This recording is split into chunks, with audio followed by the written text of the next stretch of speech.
somewhere. All right, comrades, thank you for being here. So there are fascists, they ain't happy. I'm going to call this meeting of the Workers' Alliance Chapter Hamilton to order. So we've got the proposed agenda. It's going to be housekeeping and security, followed by some opening remarks, committee updates, including outreach and postering and strike support. We're going to present our workplace investigation reports. Some proposal to create an implementation and organizing committee, and any other business, finally dues and registration and adjournment. Are there any proposed amendments to the agenda? Solidarity and Labor Day. Okay. So we'll add those under other business in that order. Solidarity and Labor Day. Any other amendments to the agenda? Not seeing it. Okay. All in favor of the proposed agenda? Opposed? Abstentions? All right, carries.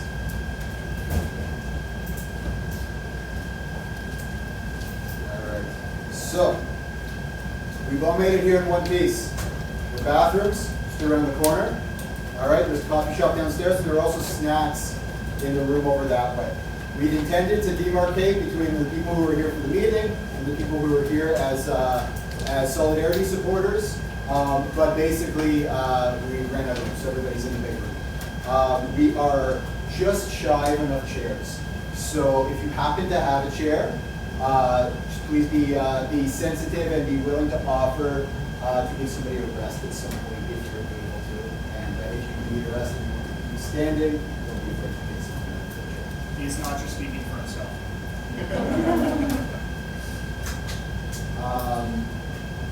Finally, if we have people posted outside, then everybody wants to know what's happening. I'm just going to encourage to allow that job to be delegated, and we're going to be informed if anything interesting is happening. If it does, we're going to give a code signal called phase 2. And if you hear phase 2, make an orderly exit down the stairs out onto the sidewalk where we will confront the hostiles. We're not looking to initiate a fight. We are willing to deter them with overwhelming numbers and a show of force and solidarity if there is happening. Any questions on this? All right, we'll move on to opening remarks. So, Workers Alliance Hamilton was just like 8 weeks old when we were thrust into a level of confrontation we were not built in order to engage in, and are still building appropriate organizational and political community to confront effectively. And in the aftermath of these in our last meeting, there have been a lot of different perspectives on the way forward. Everything ranging from pivoting to a full-on like clandestine ARA, all the way to let's just pretend it's happening, or like stopping public meetings altogether, right? No single approach to this question is effective. It requires a multi-fronted response, one that involves organizing a solid base of support among the class. It involves defending our ability to do that work, and that requires discipline, and it requires demarcation of responsibility and division of labor. It's hard for an embryo to have specialization. So that was the situation we found ourselves. As a Workers Alliance, we were created to organize workers as strategic points of production in order to leverage their economic power for their political goals. All right? To bring the weapon of the strike and the weapon of economic damage to our political movements, and to bring the political perspective to the economic struggles in the shop. All right? That is what we want to do. That is antithetical to what the fascists want. And they were clear about that in their speech. Right? I have never heard a more coherent, I use the term loosely, sophisticated perspective from a fascist in my in my 20 years on the left. They were talking about how immigrants are reducing the bargaining power of white workers. I mean, I didn't know they knew economics. Our response to that cannot be economic. It has to be political. It has to be about our long-term vision of how working class solidarity is actually in the long-term interest of every worker in this country, be they born here in white, be they brown, be they native, be they anything. And so that remains the main work of the Workers' Alliance. We are going to talk, and our allies clearly know that this is a big problem, and it's going to require a much more coordinated response than we normally do on its own. And so that is, I wish I had all the answers, and I wish I could pass a resolution and make these fuckers go to the sea forever, but it's just moving. And I'm going to say personally, and I think I speak on behalf of the organization, I see who showed up, and I'm not going to. Right? Because they may fucking move on from us, all right? But that's incidental, all right? If they go after Springhead, if they go after Black Oak, if they go after fucking Cuba Solidarity, whoever they go after, the distinctions between us are irrelevant. We are all in the enemy camp, and the more we get picked off, the less we'll be able to mobilize this way for one year. All right? So with that said, we have a lot ahead of us, so let's keep talking. Yeah, well said, Conrad. Okay, so we'll go into just basically what WA is about. Again, we'll keep security top of mind. In the event that something happens, then we respond. Okay, what is the situation in Hamilton right now? What are normal fucking working class people dealing with? As of December 2024, Hamilton's unemployment rate is 7.3%. That's 41,562 unemployed people. And you guys will know this one. The average rent for a fucking one-bedroom apartment is $1,710 a month right now in Hamilton. Okay? Minimum wage jobs, like retail salesperson, are the most in demand in the city, and they're in the fastest growing sectors. These jobs pay after taxes, brace for it, $14.38 an hour. Yet the Canadian Centre for Policy Alternatives reports that a Hamiltonian would need to work 2 of these jobs full-time in order to have a decent standard of life. They would need to earn $29.16 an hour.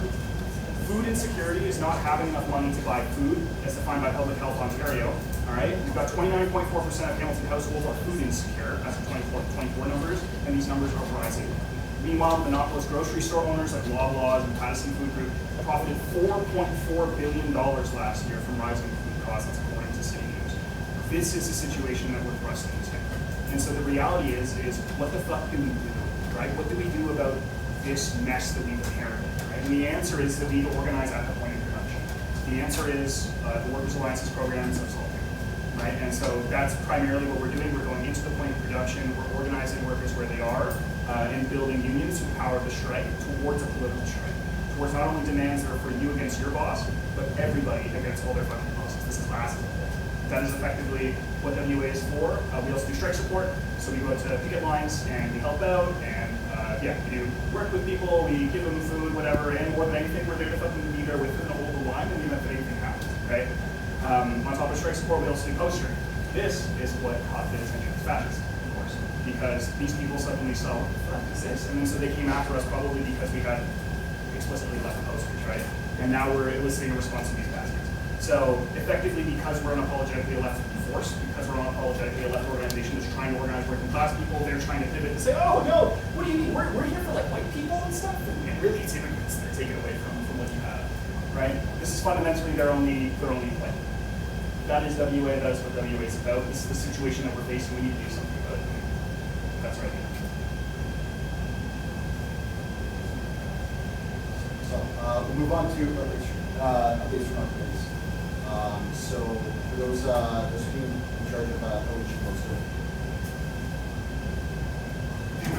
The big guys outside.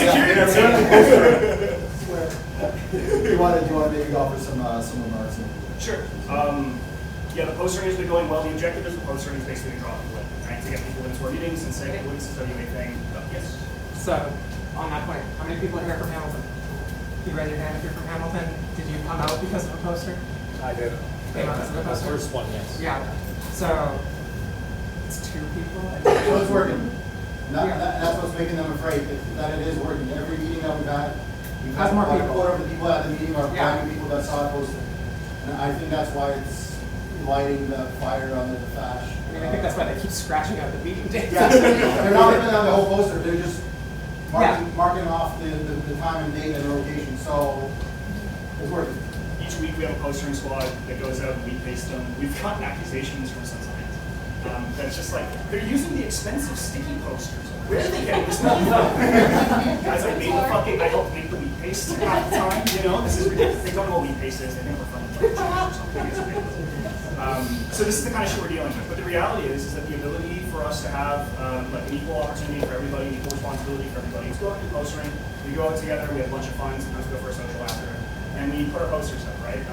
There was supposed to be specifically for this month to hold ourselves to account. There was supposed to be hand billing as well. Hand billing did not happen. That's not good. We should correct that. Hand billing is also useful because you can actually have a conversation with somebody. There's a difference between that poster and maybe you'll make it. If your organizational skills aren't that great, maybe you don't show up, you guys put it in your agenda. Versus to be able to have a conversation with somebody, they hand you the hand bill, and suddenly it's like, oh, this is cool. Like, I'll go to this thing, I know this person. So going into next month, we should make sure that our prop squad has that going. Again, anybody here, if you folks want to get involved with WA, let us know, and we can get you involved with the propaganda work as well, which is always lots of fun. That's effectively the opening.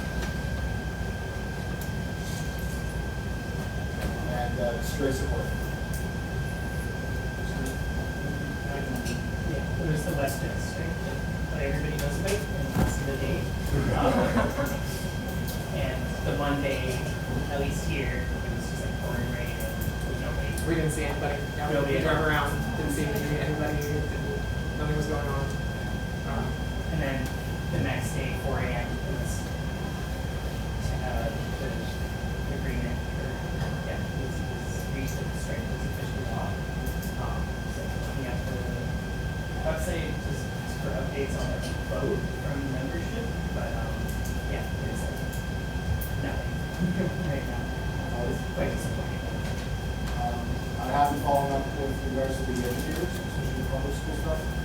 I have only heard back very rudimentary stuff, basically same stuff I can get off the website. I think their negotiating team has been told to keep it on their wraps. So the one person that I know that's on the negotiating team has not got back to me at all. So I think because this game is so close now, with schools about to reopen, that they're busy. They don't want to talk too much about bargaining positions and things like that. So there is a possibility of a school board strike, right? So that is something that definitely we need to be mobilized for. Because it's getting big, it's going to be in the news, it's going to have everybody's attention because people don't have a place to put their kids, so it's going to be disrupting the workplaces everywhere else as a knock-on effect. Especially with like the schools that are for grade school, they're very good at economic disruption. You know, when the high school and the colleges, it's not as big of a deal because you just leave your kid in front of the video games and you're good. But if you got a kid in grade 4 and grade 5 and you can't leave him home alone, then you're paying a lot more attention to the discourse between the union and the school board. So we will have to just keep an eye on it and be ready for it with literature or any sort of like a take on it that we want to release.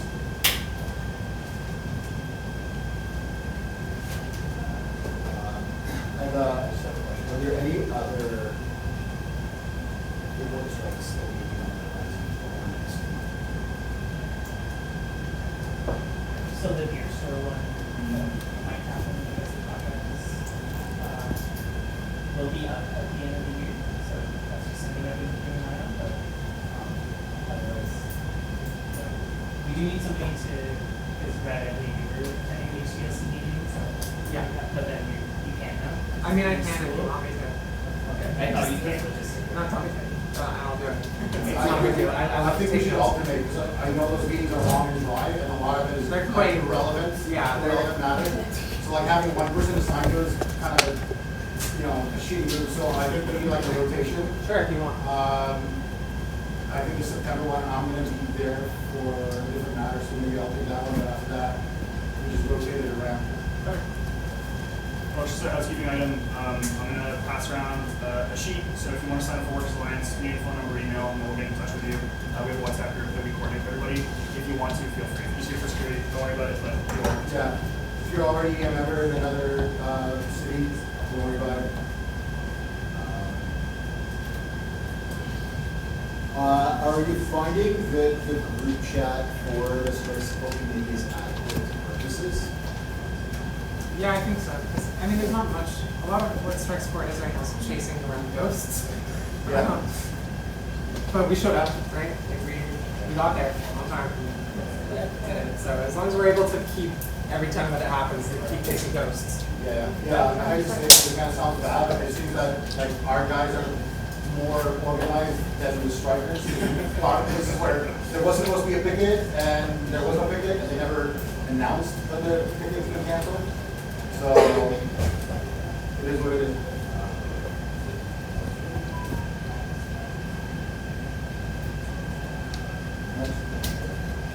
Sorry. Any other? Well, there's a lull. The people that saw the posters, where did you see the posters? Just curious.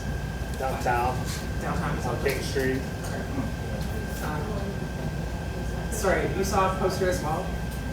You have a Conrad here too, right? Just to your right. Okay. Right here, right here. Oh, yeah. No, I just wanted to let you guys know what's going on. We have one of our members made like a spreadsheet for each of these that has the next 3 years of collective bargaining agreements expiry. That's my way to find out. Yeah. I'm sorry, you saw a poster? I did, but I cannot remember where I saw it. That's fine. Yeah, Just sorry. curious.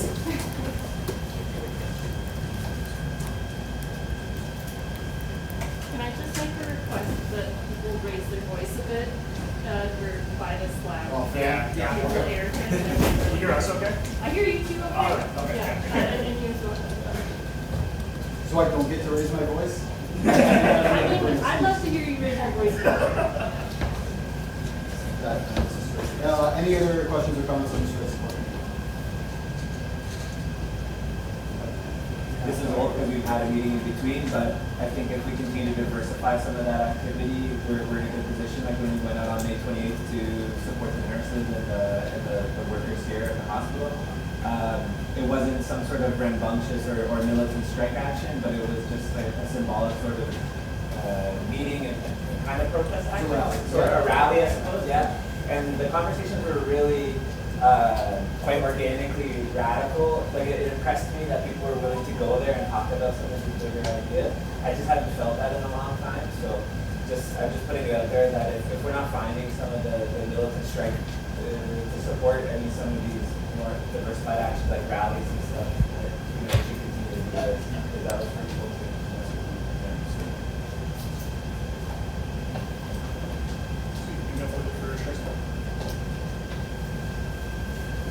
The last thing I'll say is that I'm going to ask actually the strike support committee is willing to take charge of making sure materials get where they need to when, because at that rally, we had people show up ready to, we didn't have anything. We didn't have any signs, we didn't have any bit, we didn't have any band. So like, the conversations happened, but it was very much like, this is my friends. Yeah, We're- exactly. we're- Yeah, What is yeah. Alliance? And then you're just kind of like, well, like, so like it was a less effective opportunity than it could have been. And that's basically because nobody was assigned materials. I'll take it in for it. We did talk about like, I was gonna start looking into like like t-shirts and stuff like that, and just somebody really looking for this stuff. And then a whole bunch of people related stuff happening at the same time, so just got swamped, so. it's a collective failure because it's also like you hands. Right, that wasn't on you, right? Like it was just overall, it was just always somebody else's job, and so we gotta just pick it up. So I'm asking this for support. Well, bottom line, I would say like knowing what materials we have, where they are, how to get. So who's gonna make that banner? Banner. Yeah. Who's in charge of the banner? Just curious. The issue here is that we need to like set a budget and, It's $100. I'll pay $100 out of my own pocket to print a banner. okay. Like it's not an issue, but it's been like 2 months, and I've asked around about who was in Yeah. charge of the banner. Do we know? So that was, all of it was supposed to be like, we're supposed to get like matching, design and stuff like that, it just never got off the ground. No, I'll got this, I thought it was my job. Because I thought it was my job, but I thought, There is a banner. oh, There is a banner. There is a vinyl banner that Okay. exists, it looks really good. Where is it? And then this goes no, it's at my house. And it will be here today, except that we decided to take it with the back. Yeah. So that's just like, that's endemic of the kind of like frankly, disorganization that's happening. Okay, so there's a banner, we have flyers. I don't know how to say this in a nice way. I think the flyers are ugly. We need to bring different flyers. So we should probably get someone in charge of those flyers. And also, yeah, we didn't bring posters for our next meeting to this meeting. And I think like if you want us to be in charge of materials, I'd say that's the new thing that we need to do is have a poster ready for the meeting after the meeting that we're doing to bring to every meeting. Hand those posters out. In that way, like we don't have to meet up every I time. think part of the issue is like, because we didn't know how it was Exactly. going to play out, we didn't know the format or the location of the next meeting. No, yeah, it makes sense. It's just like going forward. Yeah, going forward, yeah, for sure.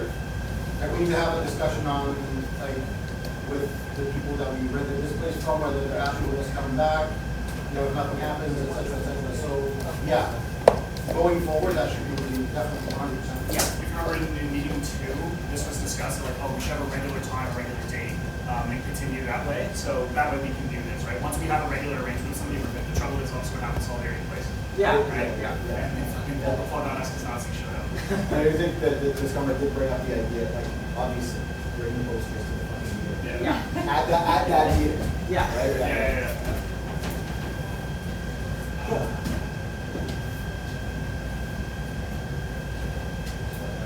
We gotta hand it. Sorry, just to conclude that, is that basically a resolution that we'll try to find a recruit, like, I know we tried that, and then we should, are we gonna try to find a recruit Yes. again, and then we'll have like the standard. Yeah. And Any also, other materials that we need? We've got flyers, posters, the banner, signs and buckets. Yeah, I mean, if, I might be getting a little bit ahead, but if there's no issues for the rest of today, like, this place is actually cheaper than some other place, it's more central. It has good security. It's a bit safer, yes. Yeah, it feels, a bit safer.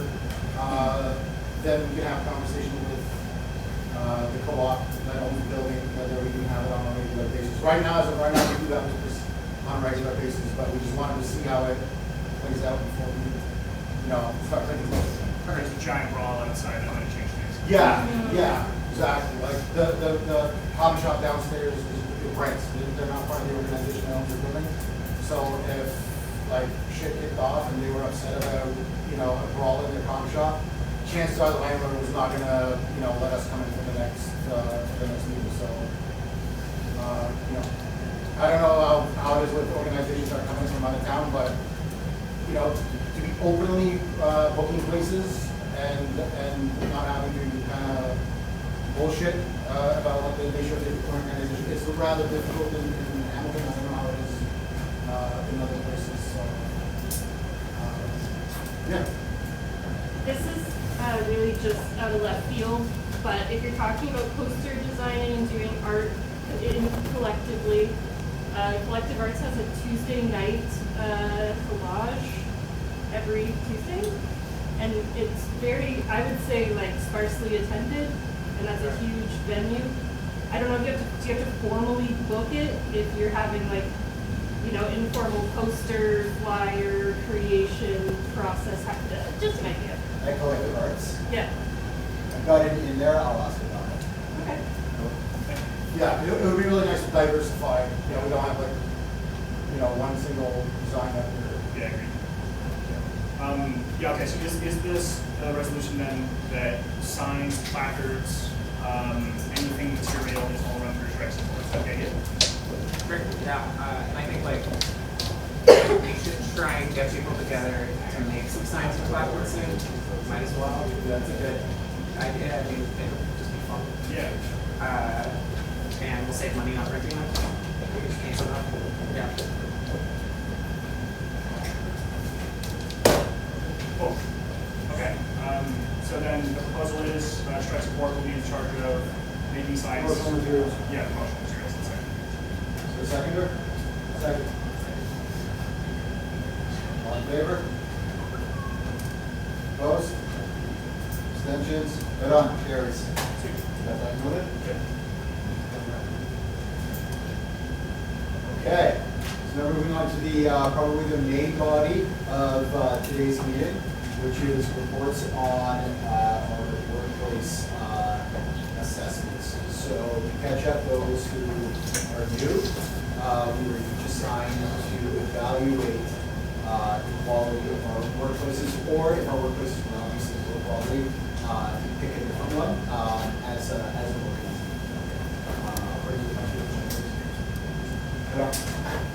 Yeah, according to a bunch of different metrics, in order to get the exercise of doing it, and also see what the lay of the land is local, in terms of we'll start having this people organized.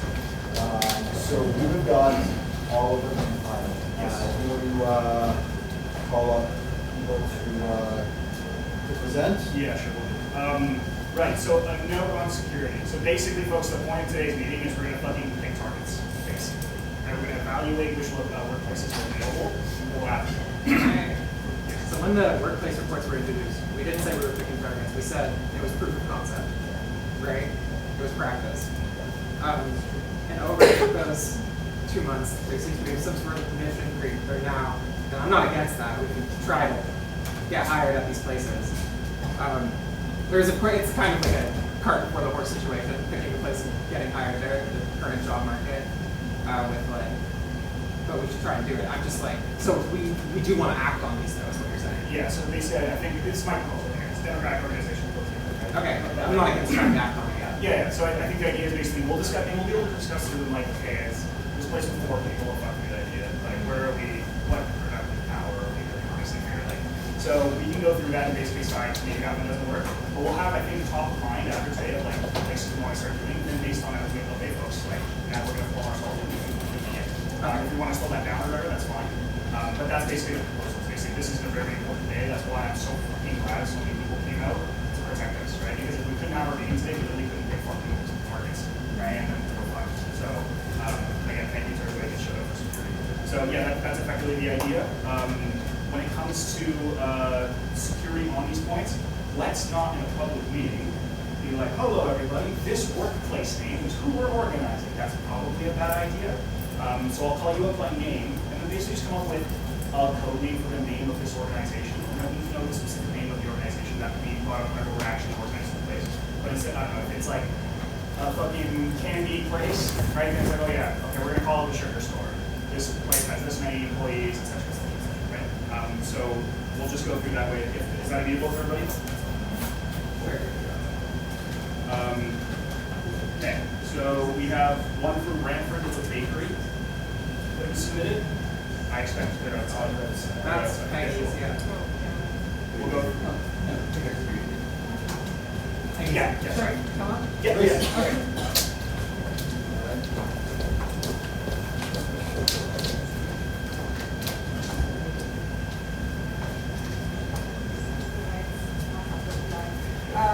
Yeah, so I'll just call this a bakery. Bakery submission. So there's 2 factories, one in Ancaster, Brantford, they manufacture frozen baked and ready-to-bake consumer goods for large chains such as Costco, Walmart, Tim Hortons. They have different brands out of these, and their main manufacturing good is English muffins and crumpets stuff, going directly to Tim Hortons. It's a, so in 2021, just some like economic history. Swiss company Ritza sold the North American division to Lindsay Goldberg for $850 million USD. So it's a US holding corporation. Then the business was after rebranded. They have a lot of North American assets, and the biggest one is North Brantford and Ancaster. 2024, the federal government invested $2 million Canadian to support integrated project, advance clean technologies, and enhance production facilities. So Canadian government of 506 million a year, and then an estimated revenue per employee of, actually I don't know that. Union status, I found out evidence that this was a unionized workplace at either the Ancaster or Brantford location. There's an estimated 200 to 500 employees in Ancaster, and around 1,500 employees total was in the Brantford location. There's been a few things of health and safety that I was able to track down in the Ancaster location. It was fined $60,000 for a violation of Ontario's Health and Safety Act after a worker broke their arm on a dough machine, so that's not great. And then in Brantford, in 2024, there's a battery fire on the premises, and they the whole thing. And then just some employee assessment that I found in the Ancaster location.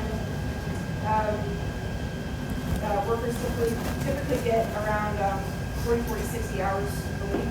So on overtime, there's 5 breaks during a 12-hour shift. Brantford has 3 breaks.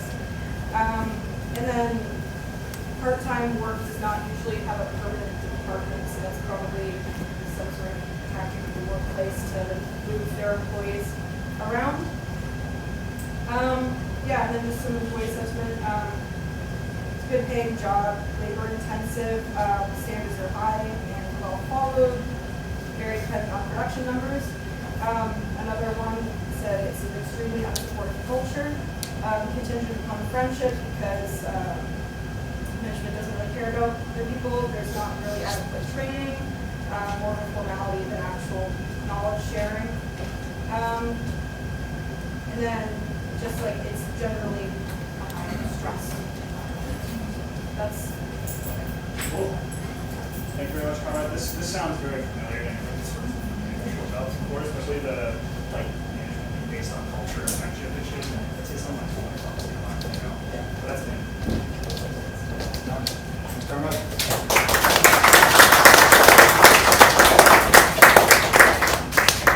Sweet. Okay, so again, just to summarize, we're looking at 200 to 500 people in the Ancaster plant specifically, 1,300 total, with a large amount of money flowing through that place. Yeah, considering what's happened to people getting fucking injured and breaking their arms and making their machinery, that's Jesus. Okay, useful to consider. We have an electronics place. Yeah.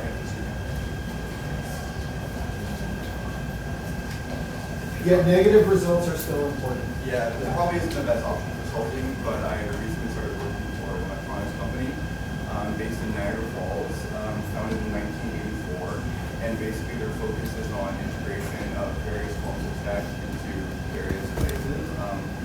They don't manufacture anything, but they do like purchase, and they're basically like a third party that gets people what they require for their areas. They do employ a large number of techs, like technicians and programmers that will basically like program these towers here for all these places and to do specific blueprint designs and kind of figure out all of the technical and logistical things sides of implementing it. Basically, they have some large clients like Master University, South University, Metrolinx, things like AV, security. They install cameras. They will install racks of gear that will basically be like their whole servers, and it's pretty lucrative. I mean, for a very small company of around 25 to 30 employees, also not unionized, they do make a decent amounts.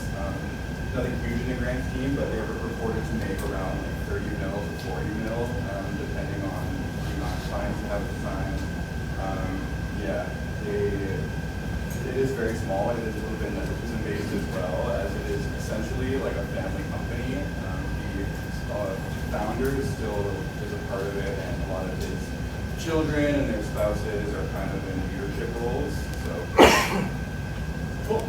Great. Thank you very much.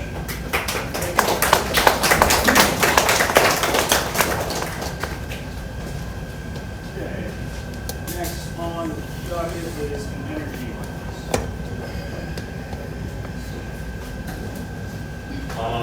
So I work at a hydro company somewhere here in southwestern Ontario. It employs roughly 250 people, and it's continually growing every year.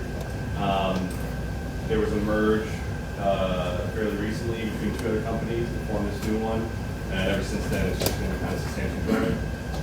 It is unionized two ways.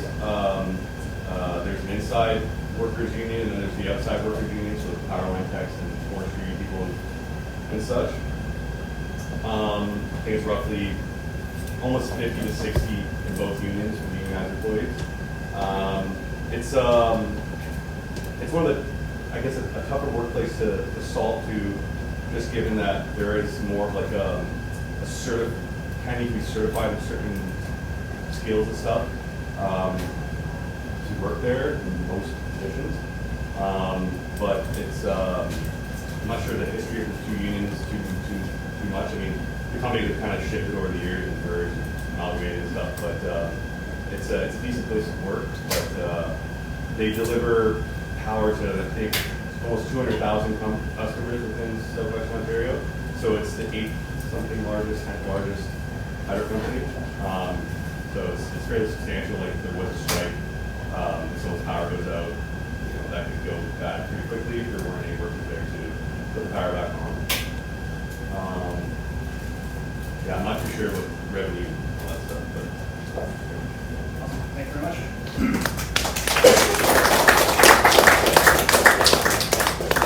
Yeah, so another on leverage with these sorts of things is like the fact that it's infrastructure and then it's power means that, for example, name a political demand, a leftist friend of mine, right? Like, what's the thing we want to fucking change?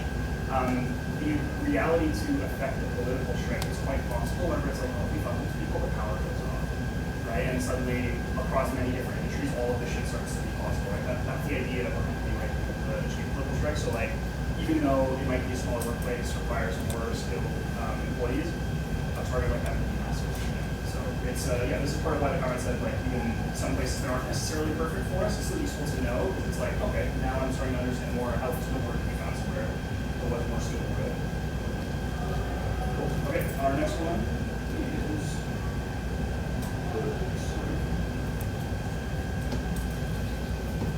this is a train place.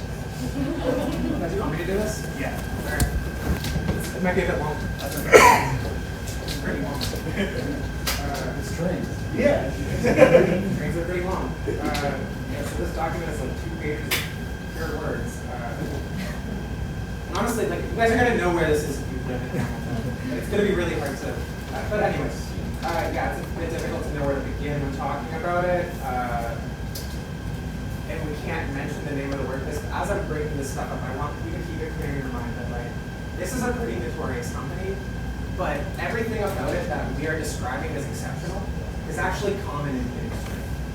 That's kind of the point of this report, actually, is that this would be a really dangerous place to solve. But that kind of poses a difficulty for us in that, like, all of these places, most industrial workplaces are really dangerous places to solve. And are we ready for that? One second.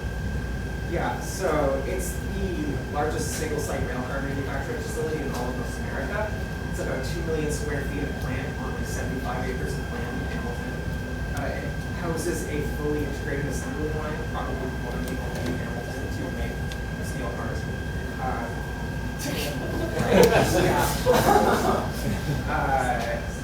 They manufacture about 12,500 rail cars a year, and it brings in $300 million to $500 million in revenue.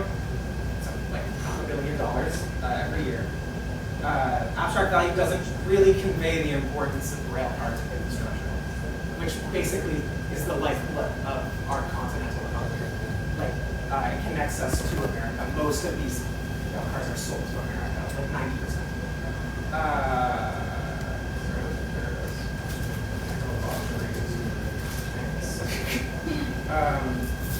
It also meets most domestic demand for Canada's Class 1 freight operators, though.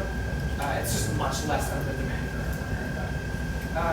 At its peak, it's hired around like 3,000 employees, but it's a lot of contract work, so that number goes anywhere from like 1,000 to 3,000.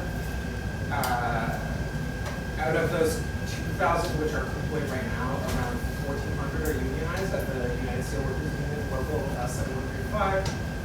The rest are non-union, the engineers, the bureaucrats, HR. There's lots of different jobs, so wages vary a lot, but you get paid piecework, which I don't know if you guys know what piecework is. And I spoke to a welder that worked here. The top rate for welders is like $32 an hour, which is not actually what you expect if you're doing a welding job. You expect a lot more than that. That's the top rate at this company. And like even then, the wages are only as high as they are because of the recent strike. After the 2023, it won like a 13% increase in wages over the next few years, and also some health benefits for the employees. This is relevant because it does mean that the rank and file of this company have experience with militant action. It was a very militant strike. And there are some other things too, like there's a Trotskyist magazine online posting about like claiming to be the workers' caucus for this company. So there does seem to be people inside of it like trying to organize. So that strike had like 80% of workers showing up to vote on the strike mandate. 52% voted in favor. That's a lot. Which is like a point in its favor when it comes to solving liability. But we're going to keep going down the line about why this strike happened. So first, a crane operator was crushed by a piece of industrial equipment, which is quite common in this place. His death spurred like a small campaign. People in this company, they wear green hats when they operate cranes and stuff. Like you might see like green hat stickers on some industrial workers here. That's a memorial to this guy who got crushed by equipment. In the next 2 or 3 years, another guy died. He was found slumped over an old scissor lift, crushed against the wall because basically his harness was on.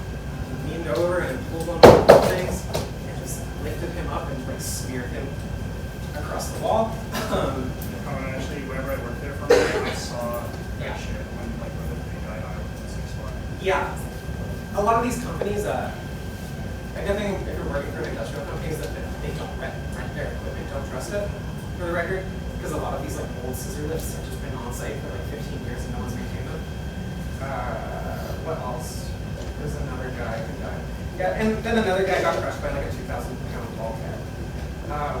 If you're curious what the price of a human life is to our government and to this company, you should know that the company was fined about $140,000 for the first 2 deaths and $240,000 for the last.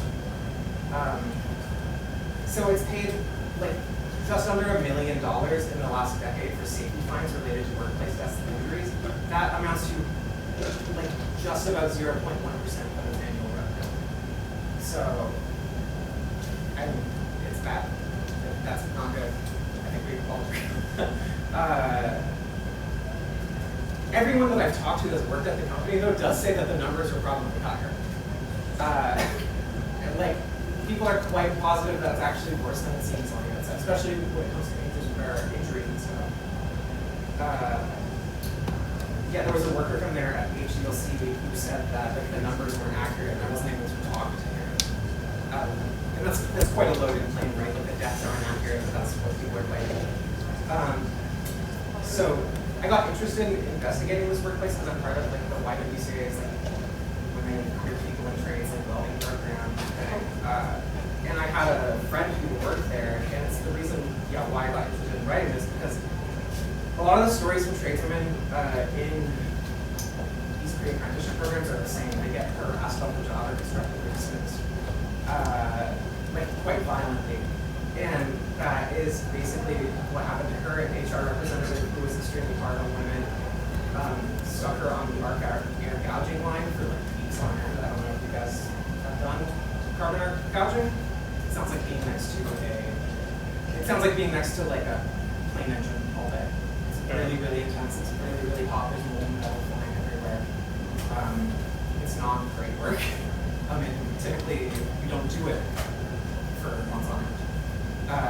So that's what we know is constructive dismissal, though. They didn't like her, so they kicked her out. In fact, that's quite common in a place like this, because at the end of the day, like, they don't really want the people who work there to work there if there's no contract one going on.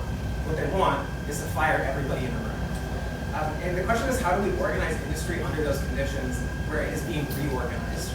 Massive layoffs. Like, it's really fucked. I just have to keep reading this since I can find my other like top points. Yeah, so basically, like, if a model worker like her can be constructively dismissed, what sort of implications does that have for us trying to solve these work environments? And you know, like, other facts is like the person that I know that is trying to, or that I heard of from her that's trying to unionize or like further organize this workplace is being harassed by management, like they're showing up to her house. Like, it's quite violent. But she wouldn't let me speak to her because of that. Like, I don't know her name. I don't know what she does. I was trying to get a union contact at that place, but I wasn't able to. That would make this report better. But like, so these are the tangible challenges that we will face trying to solve the heavy industry, though, in any industry. Because at the end of the day, the girl who worked at this place said that actually it's better than most places in the industry. You know, like, it has a really intense reputation, but she was like, it's better than shipbuilding. You know, she's seen guys in confined spaces like light up like a torch, and like all that's left of their body is grease, basically. And like, who these people hire? They hire people off the street, basically. It's junkies, black jobs, and criminals. That's 2 out of 3 like, that's who we need to organize, though. That's actually, like, if we want to organize at the point of production, that's who we're focusing on. And there are people whose lives aren't worth anything to most people. So, like, my question for you would be, are you ready to lose an arm for workers' alliance? And if you're not, how do we get to that point of organizational unity where we are? Because, so I'm in this pre-apprenticeship program, right? The government will pay half my wages for whatever employer I decide to go to, which, for the record, makes it quite a good opportunity if you guys are thinking about assaulting. Next summer, go into a pre-apprenticeship program. Because, you know, the government is incentivized, because we want to replace all of these like old workers and boomers that are doing industrial jobs. They don't want them in anymore. It will almost guarantee you a place in these places, but are you willing to do that? And if you're not, speak up and say what kind of support you would need to be able to do that, because we do want to do this, right? Yeah, like, closing remarks. It's really bad out there. It's not great. Like, and in any workplace at the point of production, at a place that's making things that actually matter to the livelihood of, like, you know, if this place shut down, Hamilton's economy would be broken. Probably Canada's economy would be a little bit broken. And those are the places where workplace abuse is like rife.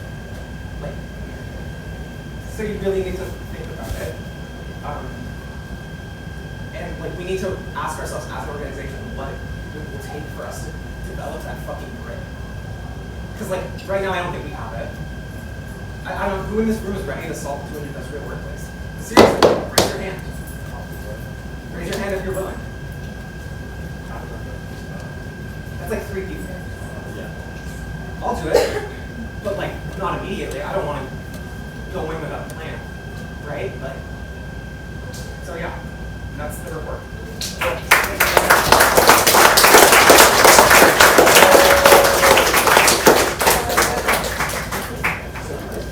I would like to give a little bit of history as well with this shop in particular, because there's a long one. So this shop, back in, I think it was in 34 or 35, the Communist Party had an independent union called the Workers' Union. This shop was the first place to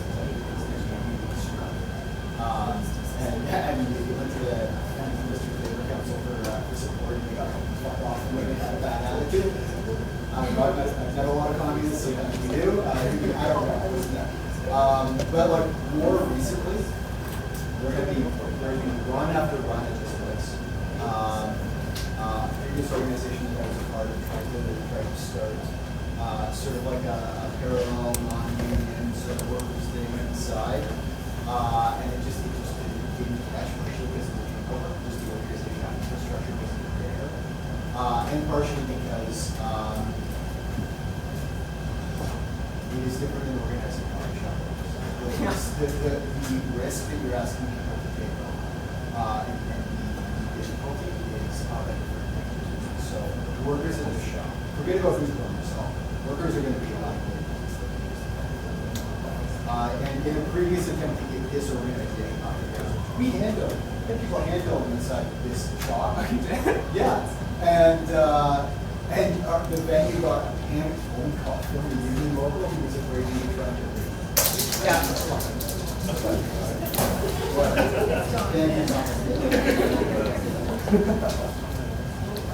Let's not have Jimmy Symbolic on.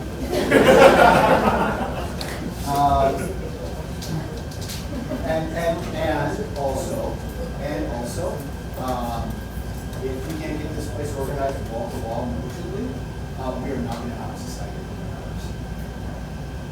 Full stop. So, that way that you frame it, how do we get there? And we stay true with this, and the years that you have to put in to even get taken seriously enough, not to get your pull to shut the fuck up, you don't have to do.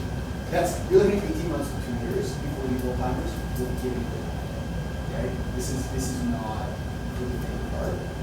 And it is thank you, Conrad, for this.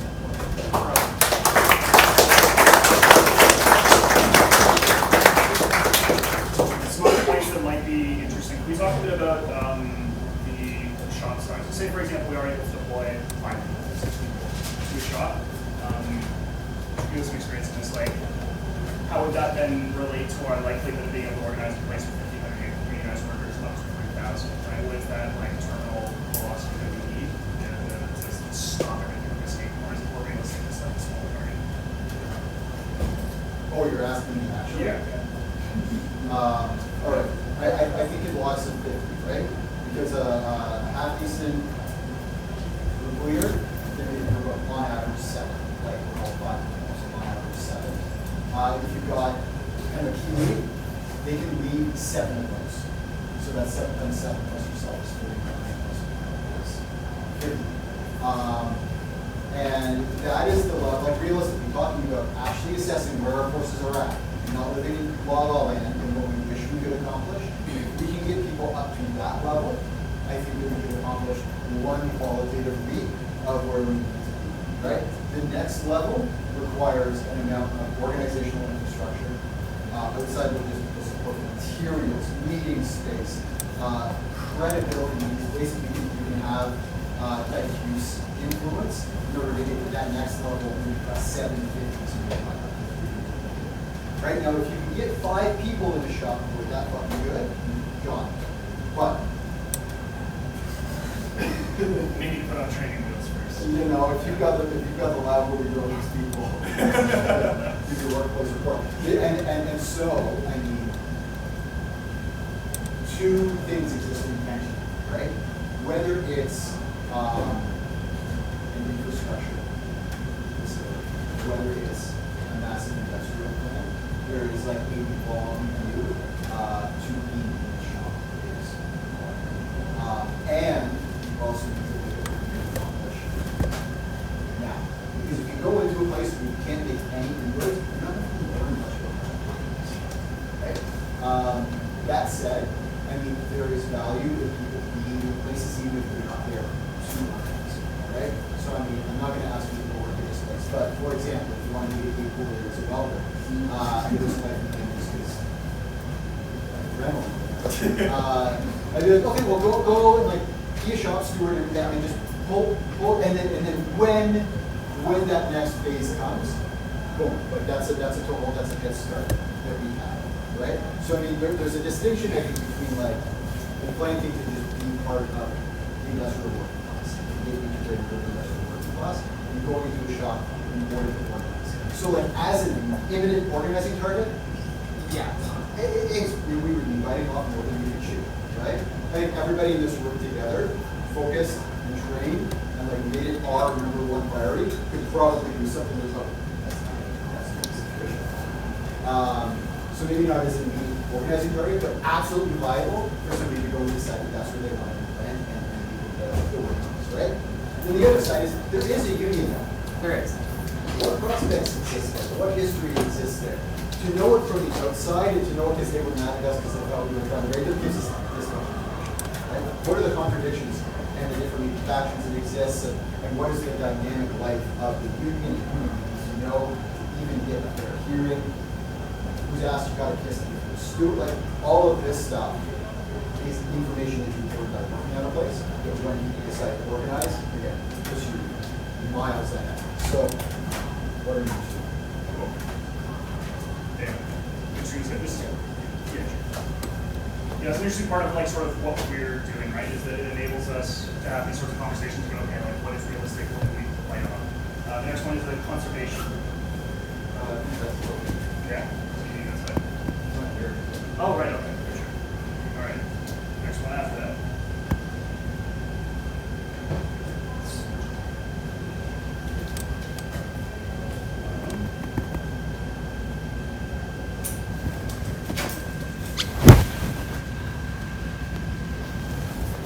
Oh, I got it. Yeah, okay. Okay.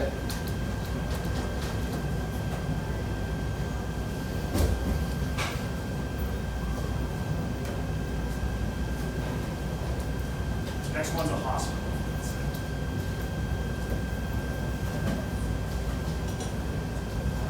All right. So, shows one of the hospitals. It's got about 5,000 employees, represented by 3 different units, actually 4 unions, but one is a very small black unit, representing security guards, including some subcontracted janitorial, maintenance, and service workers for the public service. There are 3 main hubs, and about a half dozen smaller specialized facilities. We're being built from basically 6 machines, so the workers there are like, there are a wide range of wages and skill levels, from like just the government minimum wage in the case of the food service, all the way up to like actual wage workers, and you can make this sometimes that they don't have to do shifts. Things like that. So I'm an RPM, so that's so the vast majority of the workers make between 27 bucks. That's what your home does the we have housekeeping,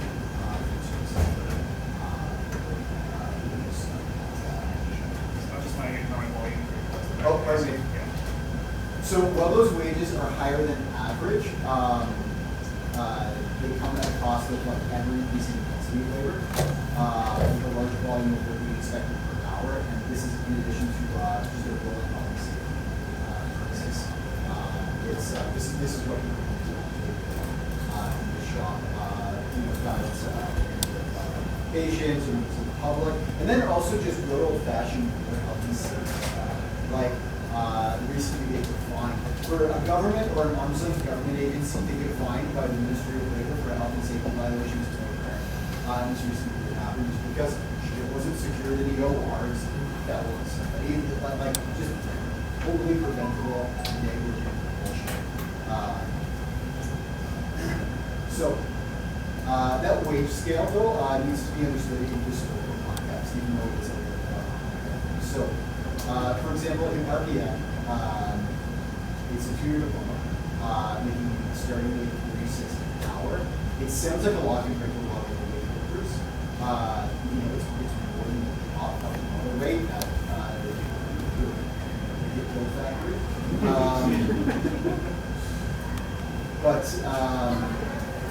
But it doesn't afford the immediate lifestyle nor the long-term life prospects that the exact same position offered 10 years ago at between 6 bucks an hour, right? So back then, that wage could achieve an apartment in the city, or a mortgage, a car, discretionary spending, saving, debt repayment, without having to actually like stress it with your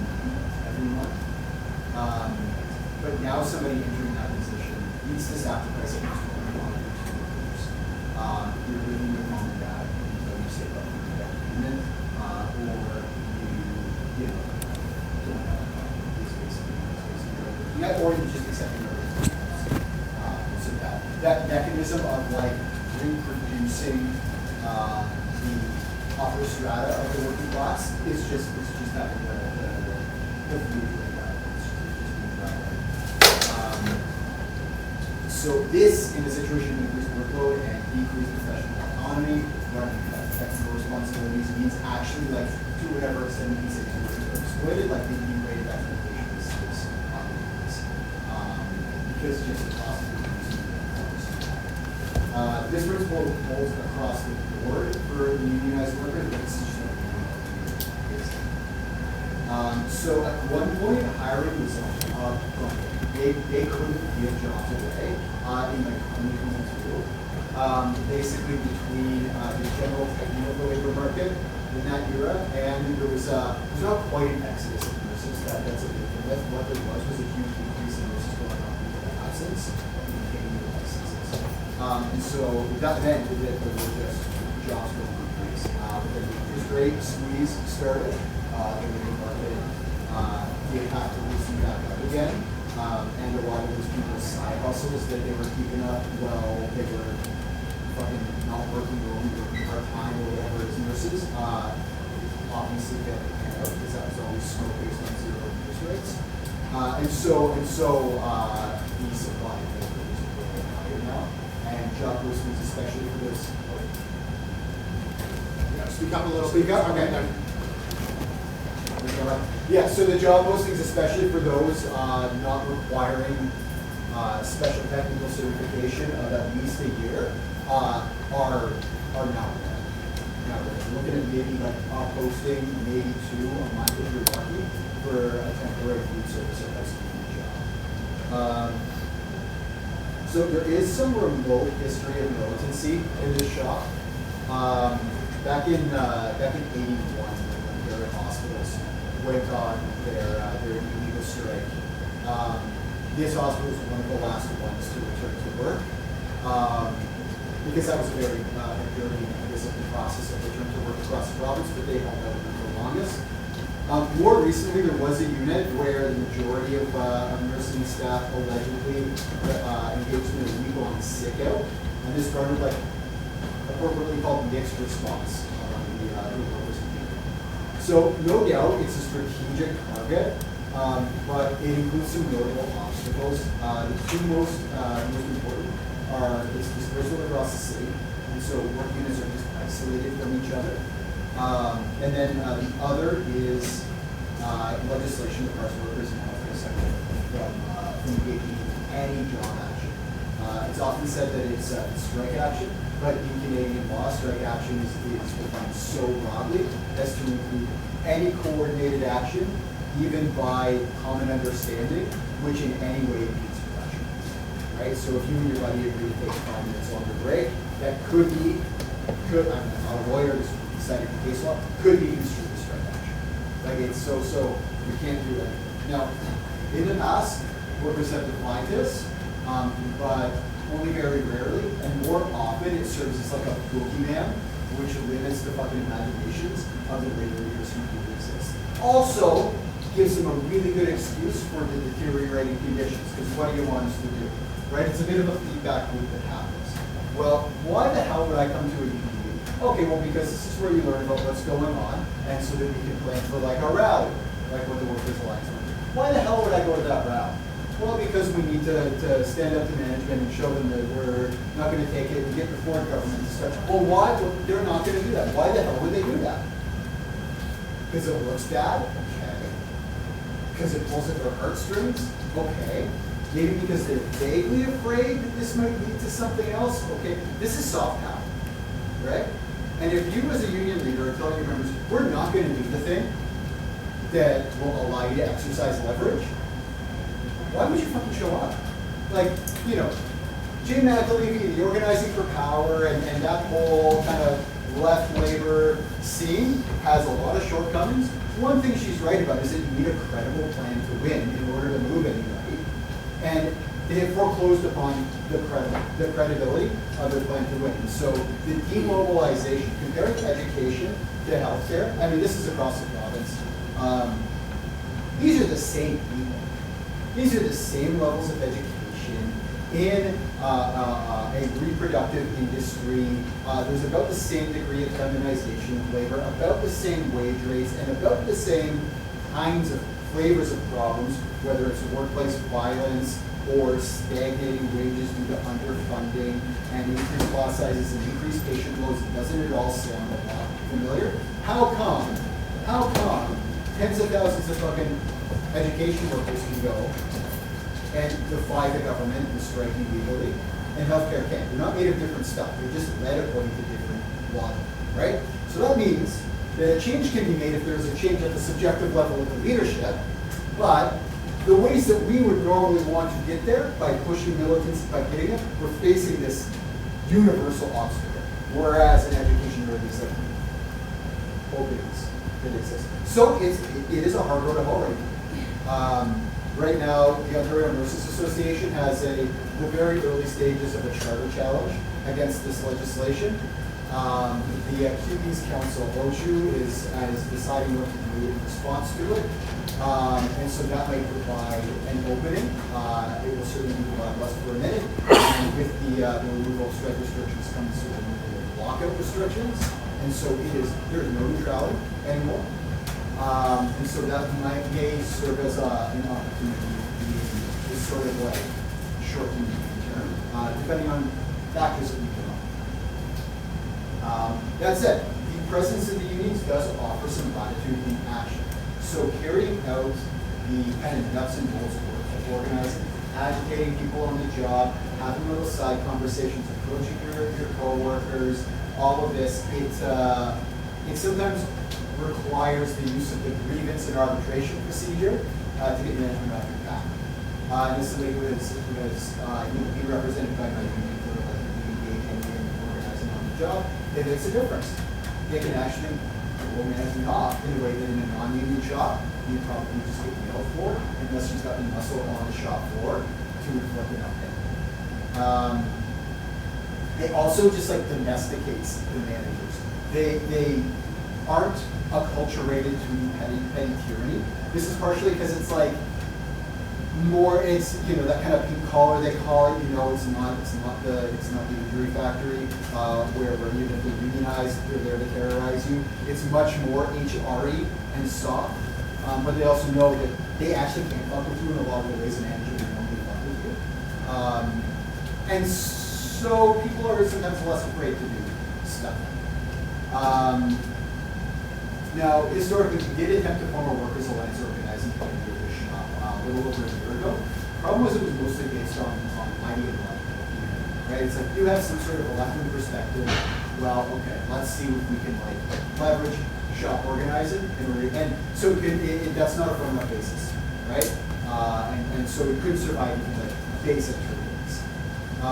There's no reason why it couldn't be done differently again, provided there are a few bonus skills. So overall, this is a necessary but difficult place to target. In the long run, we're going to have to do it, but it will require a concentration of forces in order to do it. Cool. Thank you, Garth.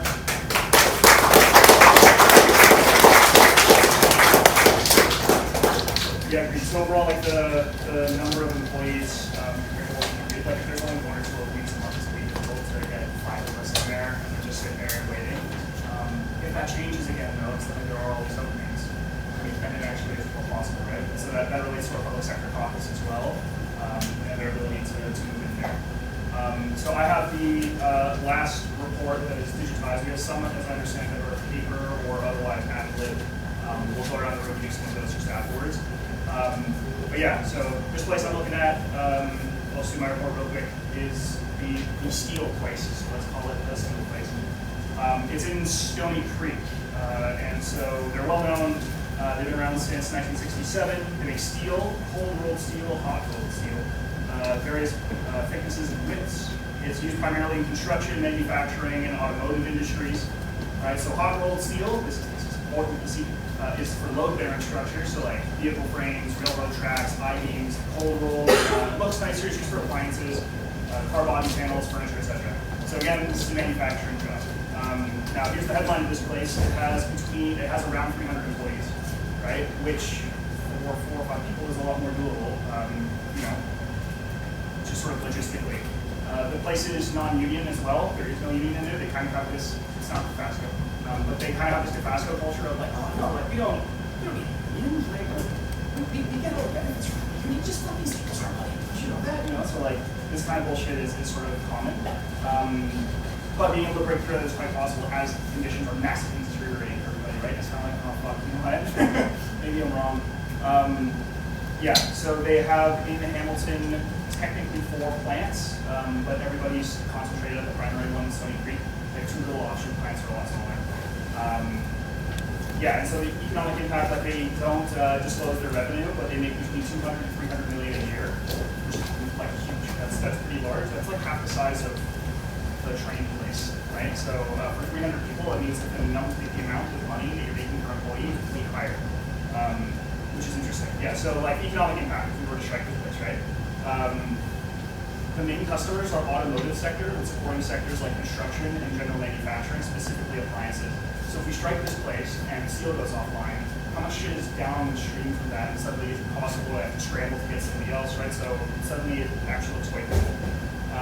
In Southern Ontario's automotive automotive sector, the largest consumers of rolled steel, like these guys make, are Ford Motor Company, I heard of them, General Motors, Toyota, Honda, right? And so it's likely that the various chains of subcontractors that actually like refine this stuff would be affected if we struck this place. So we have some leverage there, the same way we would if we did like the railroad or the port or something, right? And hiring-wise, they're currently hiring packagers. You don't require any experience. They just need to be able to work 12-hour shifts and lift 50 pounds. They start at $25 an hour. There are other things available. There's millwrights, regional sales, that kind of thing, but they are hiring a significant number of packagers. So that might actually not be a bad thing, but that is the Stony Creek Steel.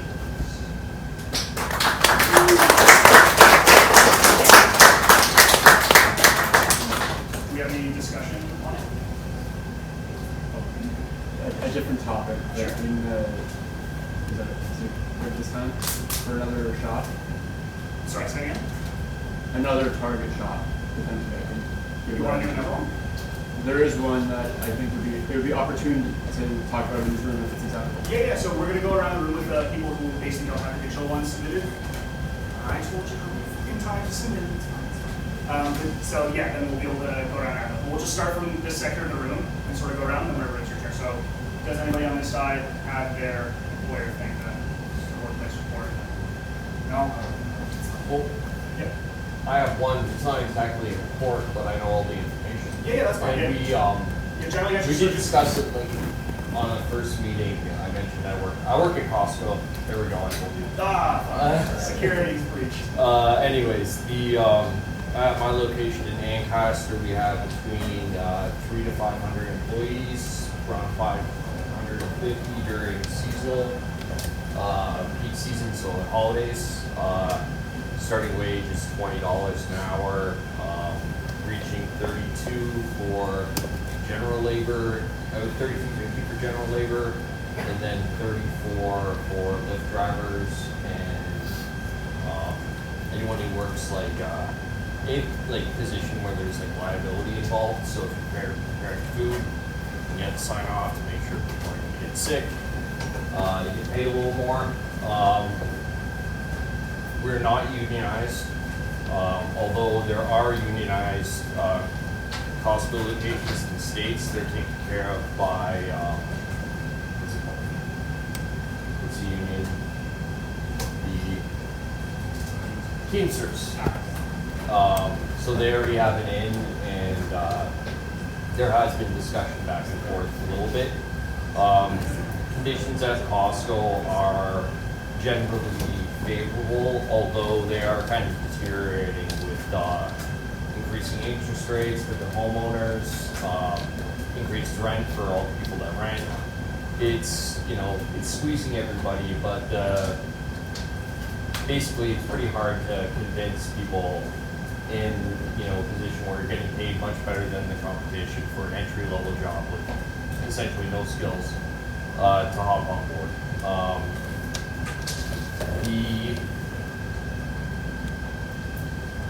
Yeah, I don't really know if I have a whole lot. Do you know if they're hiring right now?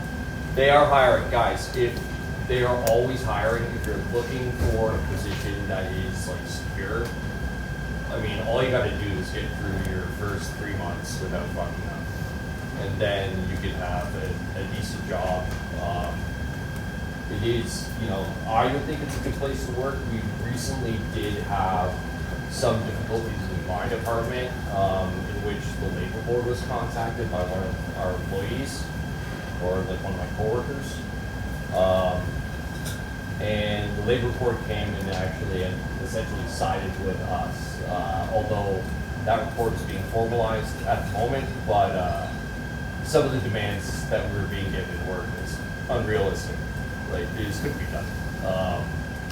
So there's that. I mean, there are people there at my work that are like fairly like willing to stick up for themselves to a degree. So yeah, I guess there is like a little bit of militancy kind of just like inbred within people. So that's good. Very cool. Yeah, thank you. All right.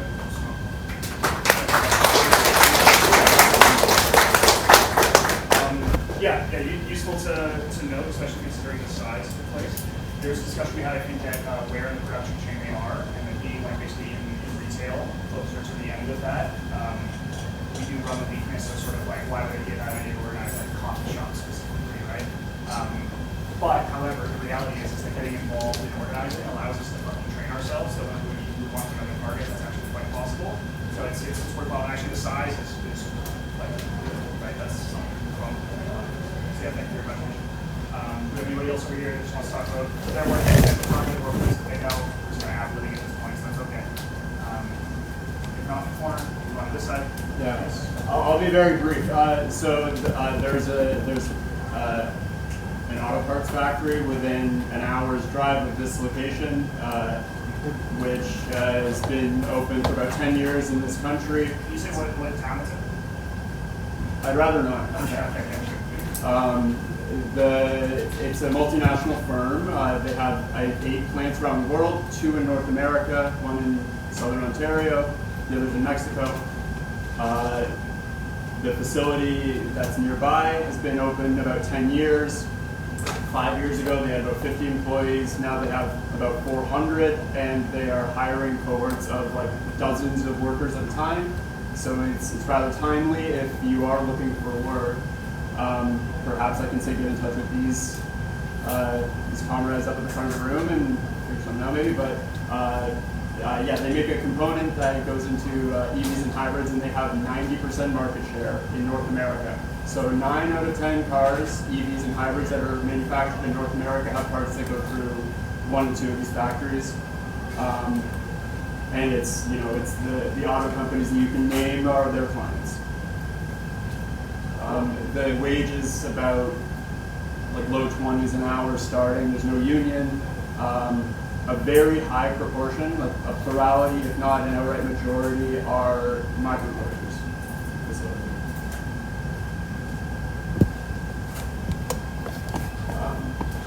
Yeah, and many of them are like quite highly educated, like have engineering degrees and the like, but it's certainly not required for the work that's being done. I have a question with that. What's the gender breakdown? Beg your pardon? The gender breakdown.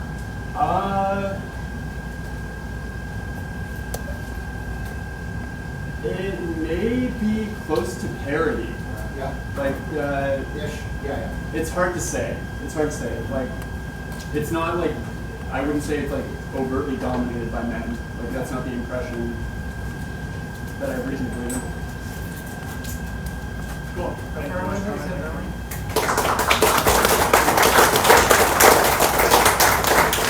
there a question I got on? It's fine, I'll talk to them. Sorry. Anything else in this corner on the side?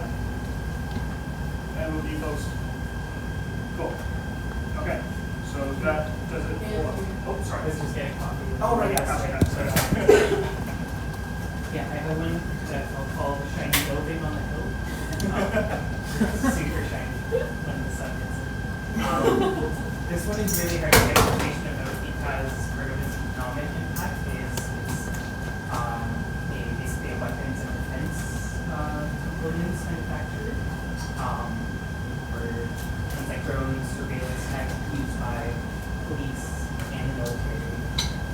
Parts are exported to the military, but it is a significant part of Canada's Carney's regime's plan for an increase to 3% of GDP spent towards the military.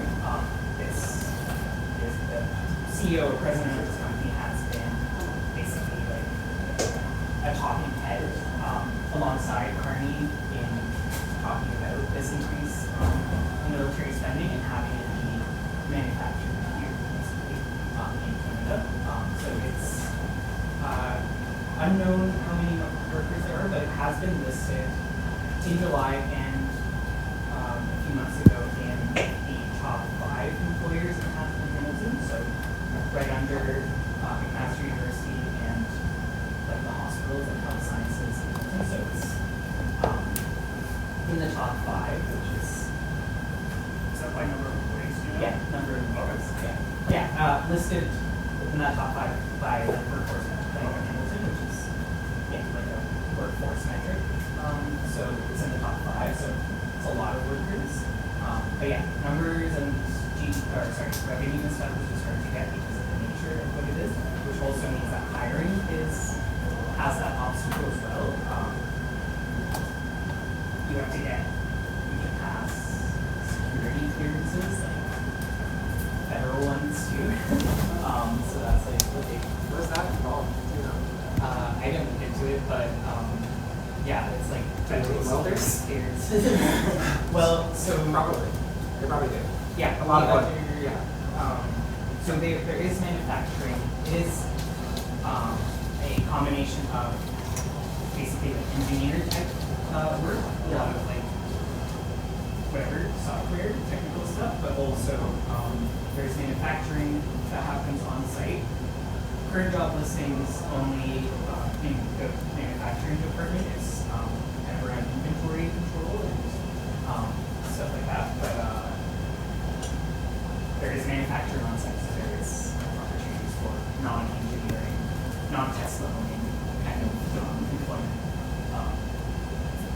Yeah, definitely like a not immediate possibility at all, but an interesting one for sure. Great, thank you. Yeah, so for the clearance thing, oh, yes, right here. What that essentially entails is you give them your fingerprint, they do a deep background check. Yeah. It's a criminal record check that a lot of people have gotten year 5 for a lot of jobs. Except to go a bit deeper. What do they look at? I don't know. Yeah, so from my sister had to have one of these done, and for an employer basically. So effectively what they do is they go to the third-party metadata people that have all your fucking data, and they just buy that basically to make sure that you're clear, and they sort through all your shit, so then they know fucking what your friends' Facebook posts are and all this other kind of shit. So it's nefarious as fuck. That's what it's for. Is so that hey folks, let's change the fucking world by organizing this place. Oh fuck, we can't. You know, like that's what this regime is for. That's why the privacy concerns are actually fucking very real, and that's why kind of some of the AI stuff is happening in Hamilton and stuff as well, right? So yeah, that's basically what they do. We're gonna fail that test. Post spicy shit online sometimes, you know. So yeah, but it is very notable because the reality is you couldn't get a place. Holy fuck, the implications. Well, you're gonna fail that test until they need to hire 10 million people. It's true, right? And then all of a sudden, It's gonna happen. yeah. And like it kind of already is happening. A lot of the places that I could get a job are defense contractors. Like, and yeah, I mean, post spicy shit online and I find out. But there's only one way of finding out if your online presence is a black mark that's trying to get a job. Yeah, one thing I forgot to mention is it is in the top 5 by number of employees, but it's also in the top of like the growth, like percent, like change from the last month. So it's in the unemployment rate is very high, and the employment change over month for this industry basically is super high. And to this point, like speaking with leftists that have his friends in Russia, they're going with the same shit right now. The exact same thing they're dealing with, where suddenly like they're talking about it's like, oh fuck, the only jobs that are available. So whenever they're talking about doing organizing, like they're talking about, oh fuck, we have to do this. Just like, if it becomes important, but it's also like then they have to lower a bunch of the security shit so that it's possible. So, okay. Worth noting. Yeah. That's the site where a political strike. Where political strikes matter. Yeah. That's probably where the political strike will be revived if it does get revived. Is in a military industry. Yeah, it's also to the place that the state has the most leeway in order to deliberately like repress us. Yes. Right? And fucking they will not, because it's so critical to them, there will be no plus, right? So again, that's something we have the infrastructure to deal with. Yeah. All of this shit is all awesome, right? We can change this fucking world like we can. We need to start by getting our feet under us and getting fucking experience. Practice. In years is actually possible. Yes. So maybe to synthesize that, it might make sense to go downstream of the defense industry, like the steel places that supply them. Exactly. And then you could control everything out of the supply chain. 100%, right? And this is why this sort of thing matters. Like, what if we were to, for example, organize on the port? We were able to organize with truck drivers, or we see what happened there. With any infrastructure at all, right? All this no transit, fucking CN, right? All this stuff becomes quite possible because then those bottlenecks, right? So we should consider that in where we're going to move the chain, right? Okay, so that is the workplace report, report section. Finished. That's what's in front of us. That is our information gathering. That is what we have. What do we think, basically? So, I mean, like, if you want to take it from here, what can we do based on this information? Okay. Now we know the kind of things we're looking at. Right? The kind of things that we need to know in the place, and evaluate, and decide what we're doing. That's also to, I think, for a point, we should also go to the discussions. As expected, some of the places reported on are good targets, some medium targets, and some non-starters. And I don't expect there to be a lot of disagreements. So yeah, we'll open it up to some discussion. Really think about really think about what there is. What do we think we should do? I think the next point on this is unique permission. So I guess this is kind of related to that. And just like what everybody has touched on is just like the really high unemployment rate currently and how nearly impossible it is.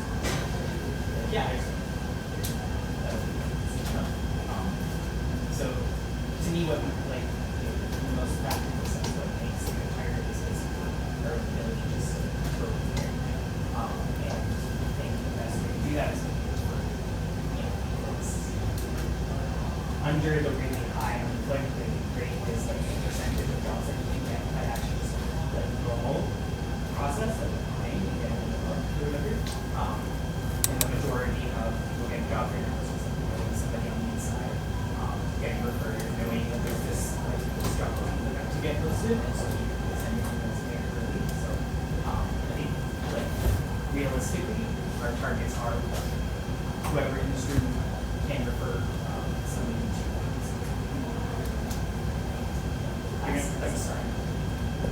Again, just to clarify, for people that were just kind of get the security thing, pretty popular. I just want to yeah. Yeah, I just want to say it would be great to hear from other people who are here from the other organizations, like about just this whole thing in general, like the entire process of this like method of going into workplaces. There's like a bunch of people here, and I want to hear people talk. One of the most important. No, It's not a big point. Probably one of the most important things we need if we actually want to solve anywhere is meetings where more than 5 people talk. And that's not the fault of anybody in this room, it's our fault, right? we've kind of created an environment where that's what happens. So seriously, speak up and say something. Got a hand in the back. I was gonna say, I'm hard time here, back here. What's that? I was gonna say, we're having a hard time here, back here. All right, got you. Volume up. Volume up. Yeah, go. I just want to say, I observed that one example was in the public sector in the hospital, and I want to say that not to discredit all the other examples, I think it's important that you could probably begin organizing at any job that you have, more or less. And yeah, it doesn't have to be so like hardcore. Of course, it's very important, the industrial aspect, but like there's also things in the public sector. There's lots of work to be done wherever you are, I think. So And the don't public sector, forget that. that's where the movement is happening a lot of the time. Yeah. Especially in the summer, when the weather's nice. I'm from CWC, and so they're based in Toronto, and a lot of their like industrial work is in food service. So that's one thing that we've been looking into a lot. And one place that's in Hamilton is Mondelez, which is the candy factory. And when we researched into them, they have like a shitload of turnover. It is also kind of an injury factory, but they're not unionized, and they're constantly hiring like non-skilled positions. So they're always hiring, and like I think it's heavy migrant workers and a lot of women. So. Do you know how many people work there? I want to say like the 200 range, but I can't remember perfectly. But I can send you information. Okay. I've actually got the info on them. Yeah, 350 employers. Oh, okay. 24-hour plan, 11 links, and I guess I have two thoughts. One based on their over here. How do we leverage unemployed workforce? Like I know that they aren't in the position of leverage, but by sheer numbers, that and the the rising states of food insecurity and destabilization of housing, like people are pissed, and those people are half the time and they're ready to organize. So I'm just throwing that out there. Among the places mentioned, my ears perked up at the bakery, and I guess I particularly have a lot of anger towards the food industry in general, in the system, and how few people have access to what they need, how grocery stores in particular are gouging the customer base, and so where are all the like bubbles like that? I feel like there's a sweeping movement of like political anger towards grocery stores that amounted in like nothing, virtually nothing, like an interview at Kings Park, but leveraging maybe the political moment as well, where there's a lack of resolution in public awareness.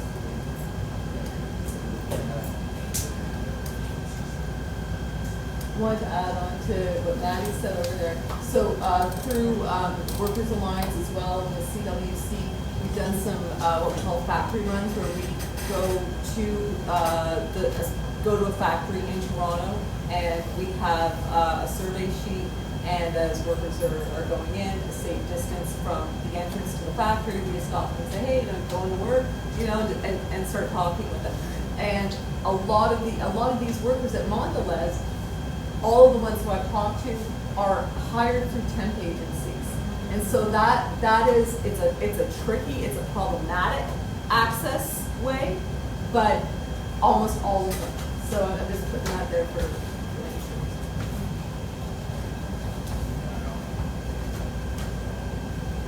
this is a bit like it's hard on temps.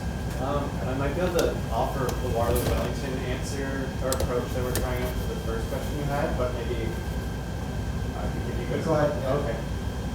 So yeah, I'm with the Waterloo Region Wellington chapter. We are doing like an implementation committee as well, but in the meantime, we're exploring a campaign around a municipal level public sector workplace. So to workplaces throughout the city of Kitchener, as a number of locations, and we have comrades inside the workplace, but we've taken like the organizing for power training and stuff, and so we're trying to take out the strengths of that, and part of it was like activating the community. So we want to figure out a model where we both organize inside and outside the workplace, both the people that use it and the people that work in it together, to like build power that way, and ideally shape that institution and fire the boss and all that shit. But I think that could also transfer maybe to the private sector once we've tried it out and gotten a bit more brave, and having maybe private sector workers between workplaces or something like that. Like there has to be a way to bridge this disconnect between like the public sector's rather organized, and some of it has experience organizing, and then the private sector's been turbo murdered by all the restructuring for decades. But like I feel like there's some way to bridge that from the community angle, and that could also bring in more salts eventually too. So, hopefully. I will also say that like probably many of us know we count on like both hands how many unemployed people we know. And I think it's worth making the distinction that like, okay, I might know a lot of unemployed, actually I don't know any unemployed people who are like well off, but that exists too. We're talking about working class people who have the same interests. Are we building those relationships with them to know what they need and how we can support them and how they can support us when we go out on strike? And you know, like there's so many common interests that we can work on by building those relationships. In Kitchener, the way we view things is that unemployed people aren't unemployed in the sense that people have to hustle, and that's still a form of labor. For example, fentanyl sales brings about $400 million to the Kitchener economy. An average fentanyl user spends about $100 a day on fentanyl, but their money coming in is about $1,400 a month. So they're actually losing money by it. We're trying to organize, well, we have organized homeless unions, but we're actually trying to organize the lower class drug dealers who are actually on the streets selling the drugs and using the drugs to unify them and to create class struggle in that way, because selling drugs and producing drugs is a form of labor. It plays an important part in the Canadian economy, whether we want to admit it or not. And let's be honest, everyone uses some form of drugs, whether it's legal drugs like Xanax or illegal drugs, and the state profits off it through incarceration, through policing, and that sort of thing.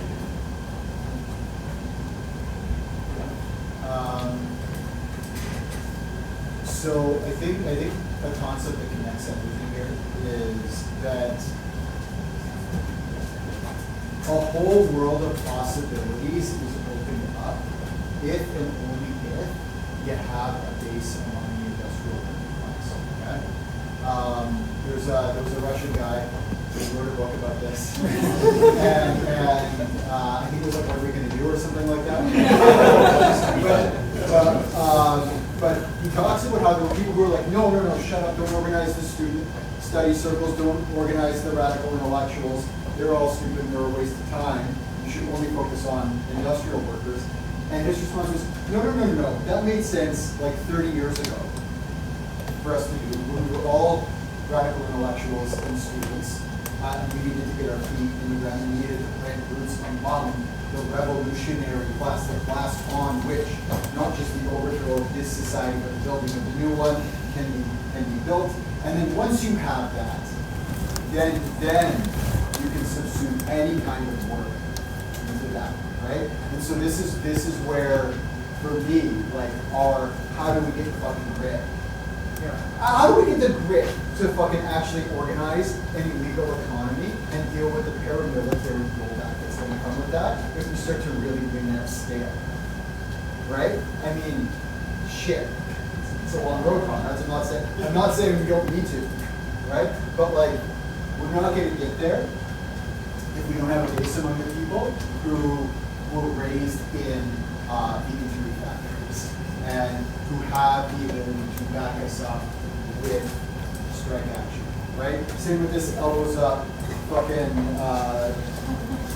make our own fucking weapons. All right, listen, comments. If we were to strike a fucking critical weapons factory, it would not be a matter of like, can we hold the pickup line? It would be the army is coming in, tactical stuff like airdrop fucking engineers, airdrop fucking Army Corps of Engineer welders to run the fucking factory, and a combination of RCMP and probably CIA takes over everything, right? So the organizational infrastructure, like, you gotta have people go members of the ground, you gotta have your own paramilitary. Fuck, they struck, I think it was in 48, maybe it was 46, when they struck Stelco.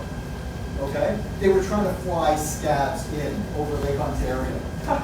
Right? And so then what they had, because I mean, what they was really big back then, people had tons of combat experience, they had a fucking Air Force vet basically played chicken in midair with the company in an airplane that they got, right? Like this is actually what it fucking takes, even, and that's minor compared to what we're talking about, okay?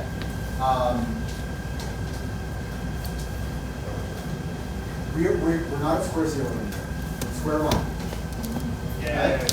All right.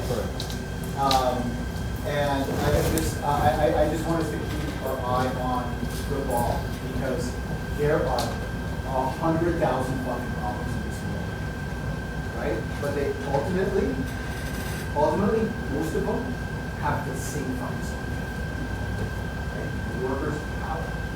So that's what we got to build, and then everything else is the hard work and the committees and the substantive meetings for hopefully the next 20 years.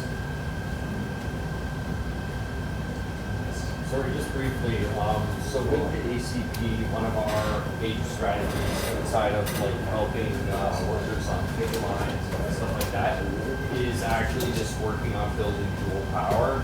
So institutions aren't necessarily going to be able to help us, do things when shit hits the fan. If things get bad, the state's not going to be ready to help you. You're not going to be able to afford to get help. You need to learn these skills on your own and have like essentially backup to help you complete tasks that either one man can't do or a woman or whatever. So building dual power in this sort of situation is like incredibly important. Yeah, I was gonna say, you talked about unemployed people. Does anybody here have the capability to employ anyone?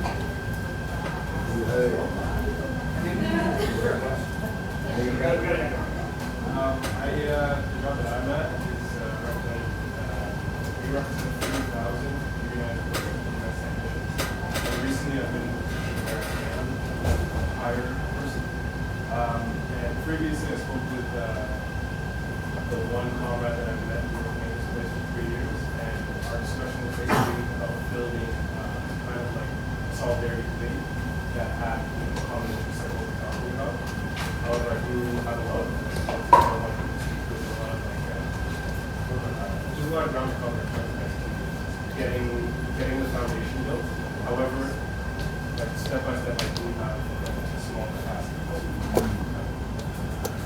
So stuff like that is good because one of our party initiatives, we want to try and start co-ops. That's a way to, again, bring in unemployed people, and you can also try and build dual power, build alternatives.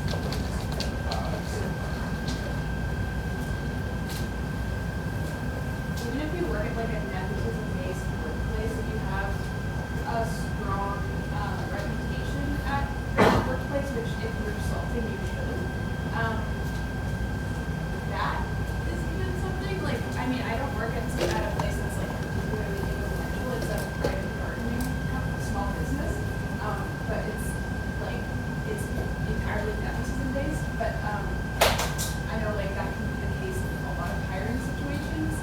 So you don't have to necessarily be a boss or a manager to have that influence.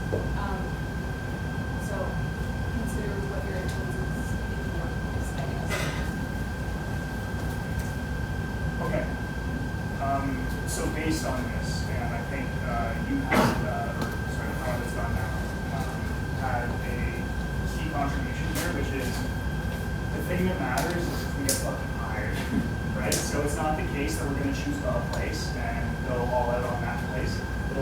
there will be a list, I think, of approved locations. We'll group together, and then our salts, whenever we choose them, and they look to volunteer forward, we apply to mass apply as much as we can. Apply to these ideal locations. And then from there we can develop something. And like that's so we have to now turn this agenda item into something concrete. How do we make this task? Well, first of all, how many people are willing?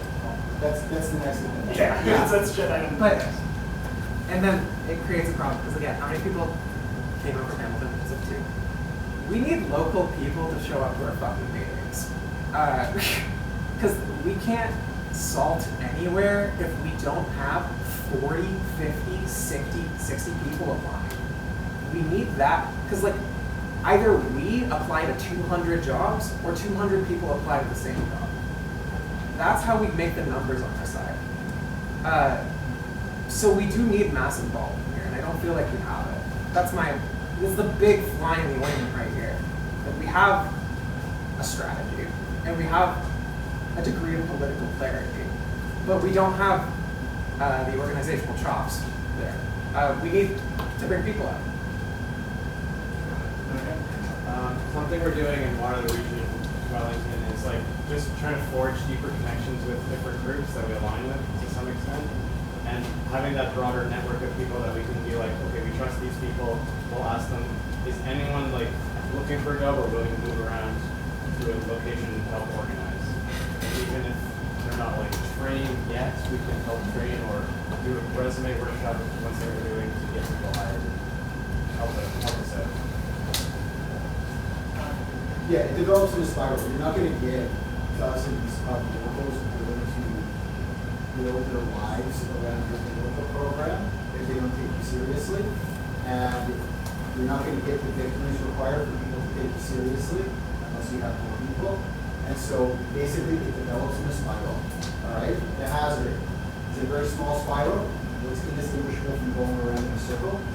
Right? And that's where you need the fucking conscious critical element, subjective element, and your organization is able to say, okay, are we spinning our fucking wheels here, or are we actually developing my groups, right? Because frankly, we won't. Yeah. What you're calling for, to have 40 people applying to do Not yet. It's just not going to happen. But right? But that's where we need to get, and we learn, and we get better by engaging in fucking classroom. And where are we going to be able to do that? But in the shops that we pick as realistic from the purpose now. Right? I mean, this is the long road. But we need mass work to build a membership. Like we need people being part of it. We need more than, frankly, I appreciate that everyone else came out today, but I would have liked to see more people from Hamilton, from Brantford. Hamilton is a really tricky city to get people organized. I don't know why. There's a lot of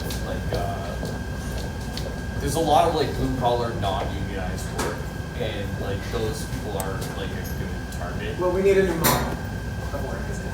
Like, it's hard to get people organized, but it's not enough to say that, right? Like at the end of the day, we're to blame because only if we're to blame can we change our behavior in a way to change things and get more people on our side.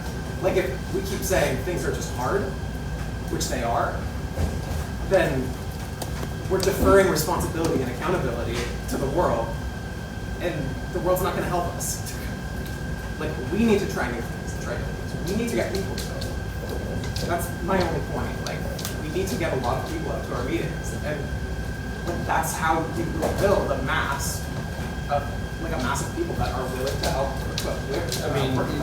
Sorry to interrupt, but keep in mind, this organization. Hey, just real quick, we got a hand up over here. I'm just saying, it's just really new. It is really new. Folks, I'll let you respond to that. Hand was here and hand was there. And then sorry. Yeah, so here's how it developed in Montreal, right? It was like 20 people coming to meetings based on posters, based on who knows who, having discussions, developing what the strategy was going to be, changed a bunch of times through its development. But they got a half a dozen, a handful of people into Amazon at a few different sites, and they eventually, after about 2 years, organized full outlets, right? And then after Quebec pulled out, or was it after everyone pulled out of Quebec, they were able to use that opportunity to make a pretty big political campaign. And now they are able to move way more people, including, crucially, from the shops where they are organizing, right? This is what makes the difference, right? You want local people in Hamilton, make the work of the fucking organization relevant to the people in Hamilton, and you do that by being in a shop where you can engage in class struggle, right? And it's not a binary thing of, I'm whiling away underground for 2.5 years and then we have a union drive or a certification campaign and away we fucking go. All of the work between here and there is where you're meant to build your workplace organizing, right? Fucking half of them are gonna fail.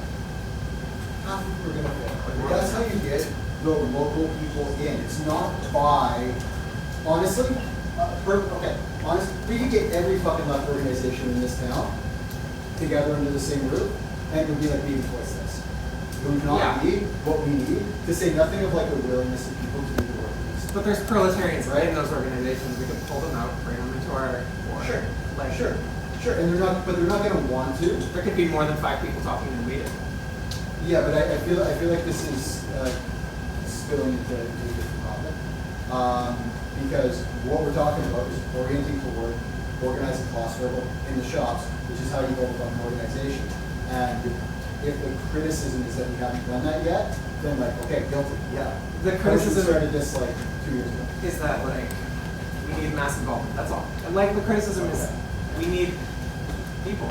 Like, and I think that we had an opportunity to build an organization with what happened here, and we got a lot of people out who are from other cities who we didn't really have much prepared for them. They just sat for our workplace reports. I tell you what. As the chair, I'm going to come in because this is what the topic that we're on, and I'm gonna propose that you come with a proposal to the next meeting for what you think we should do, and we'll discuss the proposal. Okay. We're gonna end up back there, I think, and then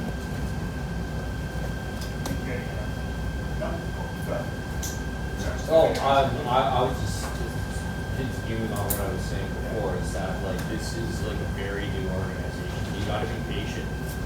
It's not just gonna happen like magically. And you know, we can talk about strategy.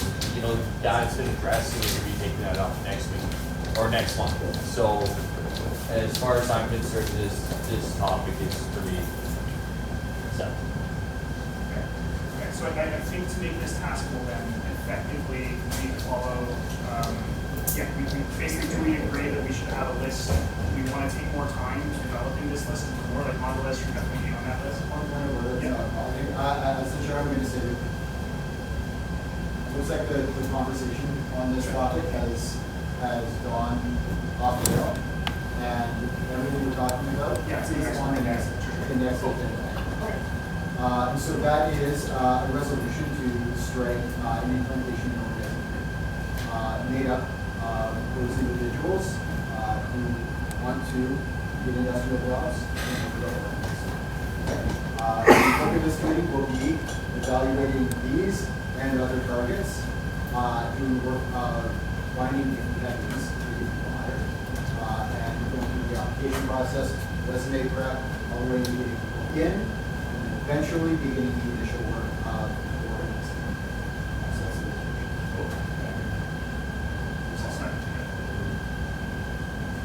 Are we in favor? So, if you want to be part of that committee, come to the front at the end of the meeting, sign up. Take it on. Other business is, there he is. In time. What's your time? Like to the second, but I guess. There we go. It's all dirty. Perfect. Okay. Just so I'll introduce the new people. I'm also involved with the Cuba Solidarity Association of Hamilton. We do both advocacy for Cuba as well as mutual aid, sending shipments of food and medication.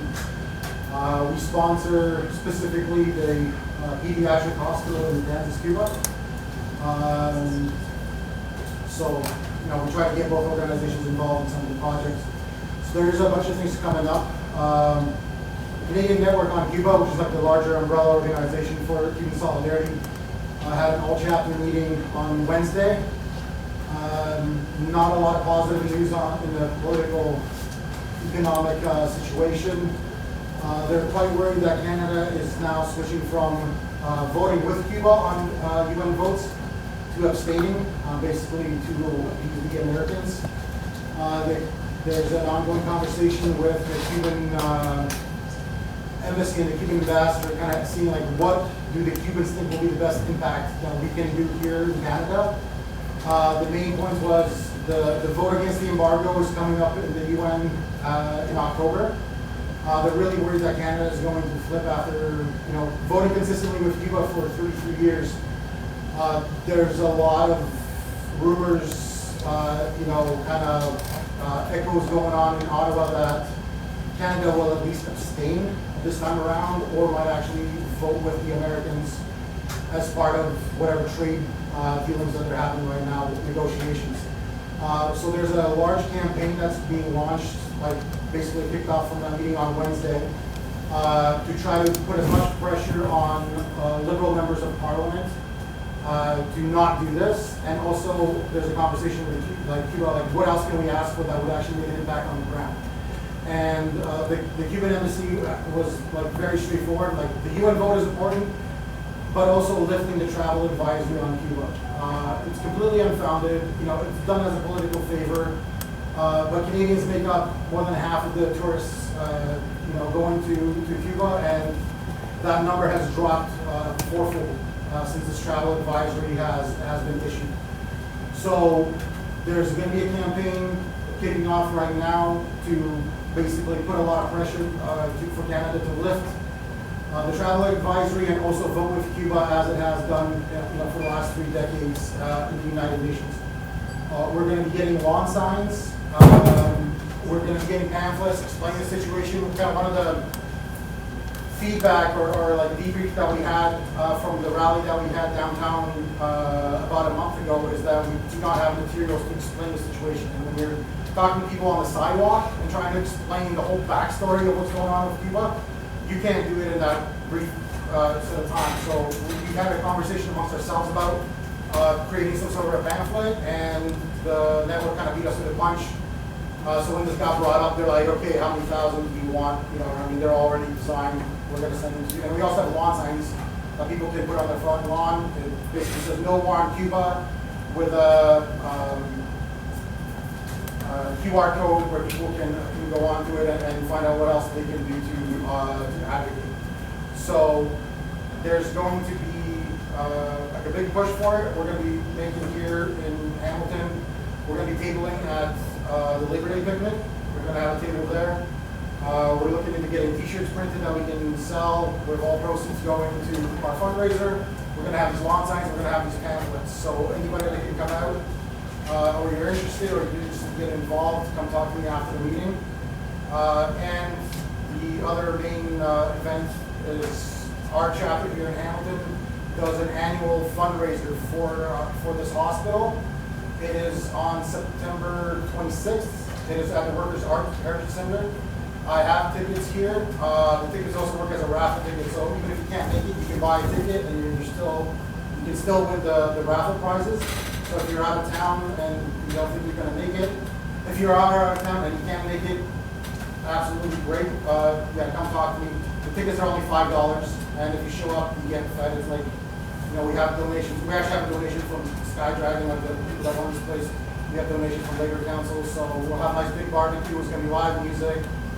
We had musicians. We had really good speakers last year. We had a gentleman that spent 2 years riding around on a motorcycle to Cuba and wrote a book about his experiences, riding a bike, all across the island and talking to like regular people on the ground. And he did a speech and he was selling his books. We're going to have something similar this year, and hopefully somebody from the Cuban consulate. Live music, and it's barbecue, good times. So if you want to buy a ticket, come talk to me afterwards, or cash or e-transfer, or we can talk about reserving it, or I can give you contact information via email. Does anybody have any questions? Yeah, is this a good time to ask like a political question about this, I think we're going over practical stuff, but, I think that should be. Because I have spent a lot of time over the last few years doing like Palestine solidarity stuff, and been through the whole. There are organizations that are putting forward like we need to pressure liberal MPs because we need a vote at the UN, and I just want to ask about how does that and the political strategy of the Workers' Alliance that kind of says that if we want to actually stand in solidarity against imperialism, we need to have like power behind that. Like I don't think I'm not asking for like a perfect answer to this question of how these things fit together. I'm just like raising that the politics of this are different from the politics of that, and it's got to be addressed somehow, right? Obviously it's not an official position, but my position is that Cuba, especially in the last year, is on the front lines of the market in every step of the work. Like they are seeing infant mortality rates spike. They're seeing I'm talking on WhatsApp with people. I have connections to that hospital, and they're saying we're pausing surgery knowing that this person's not going to make it because we do not have electricity, we do not have antibiotics to treat this person if they get an infection post-surgery.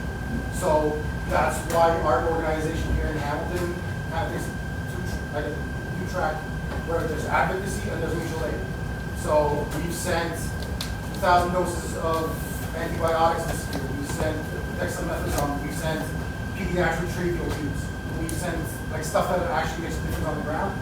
And then we also advocate because it's no different than with the situation in Palestine. You listen to the people on the ground and say, listen, what can we do to help you out? We'll do that. And it's the Cubans that are telling isolate the Americans at the UN and lift the travel advisory. Those are the two biggest things that you can do for us on the ground here in Canada. Unless we all pitch in and rent a boat and bring this shit ourselves, there's not much we can do. It's just become such a solid blockade. There's over 6,000 containers on hold in other ports. That last one that we fundraised for, maybe some people saw, a forklift loading. We bought 2 skids of flour from a wholesaler and loaded it on.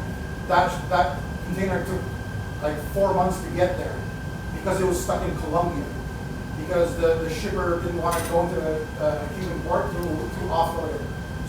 So it sat in Colombia at a port for a couple months until it got snuck into the country. So isolating the Americans politically is something that the Cubans are asking for, so that's what we're doing. We're not going to tell them, what they need. Yeah, just a point of clarity. Igor keeps saying he means Cuba Solidarity organization, which is an allied organization of ours, right? So that's fine. So it's not the Workers' Alliance is sending this stuff. It's Cuba Solidarity. Yes, inviting.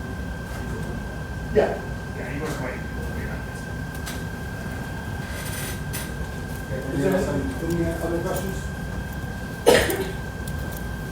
Yeah, I just wanted to say, the other thing about Cuba, their enemy is the bastion of, imperial capitalism, just like Palestine. But additionally, with Cuba, what we got, they're a communist country. So, right now, when a lot of young people are going, oh, yeah, you know what, we need something. Maybe I'll start using the C word. Let's actually talk about revolution. Well, it's a chance to talk about Cuba, and then you get them into salting. That these things are together, and Cuba really means something to a lot of young people right now. Yeah. Who want to hear about a revolution and an actual state structure that can oppose imperialism. So let's get that Cuban flag out there and talk about communism.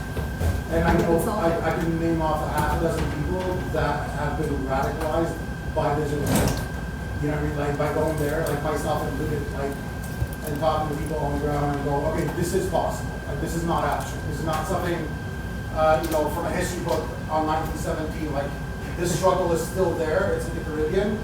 You can criticize, their mistakes and their missteps, but it's still there. And letting it keel over doesn't help our cause one bit. All right, looks like we've reached the end of that point, and so now I will turn it over once again to Igor. Labor Day. Labor Day. Okay. Sorry. Quick show. I have 2 years from out of town. Okay. Depending on what town you're from, I don't know if your city does a Labor Day celebration. I know Toronto does. But if your city does not do a big Labor Day event, this is for you just as much. The Labor Council puts on their annual Labor Day celebrations. There's a march, there's tabling, there's food, and all the various unions set up their own little barbecues and their own little tents. We have the option of taking part in any of those, whichever way we want. There's a bigger discussion of whether we have the numbers to join the march. My personal opinion doesn't look good if it's 6 people marching over a flag. It doesn't look particularly impressive, and it's not really all that great for recruitment. But we can definitely be doing tabling. Cuba Solidarity will be having a table, and we'll be selling things and handing out those lawn signs. But Workers Alliance also has that option.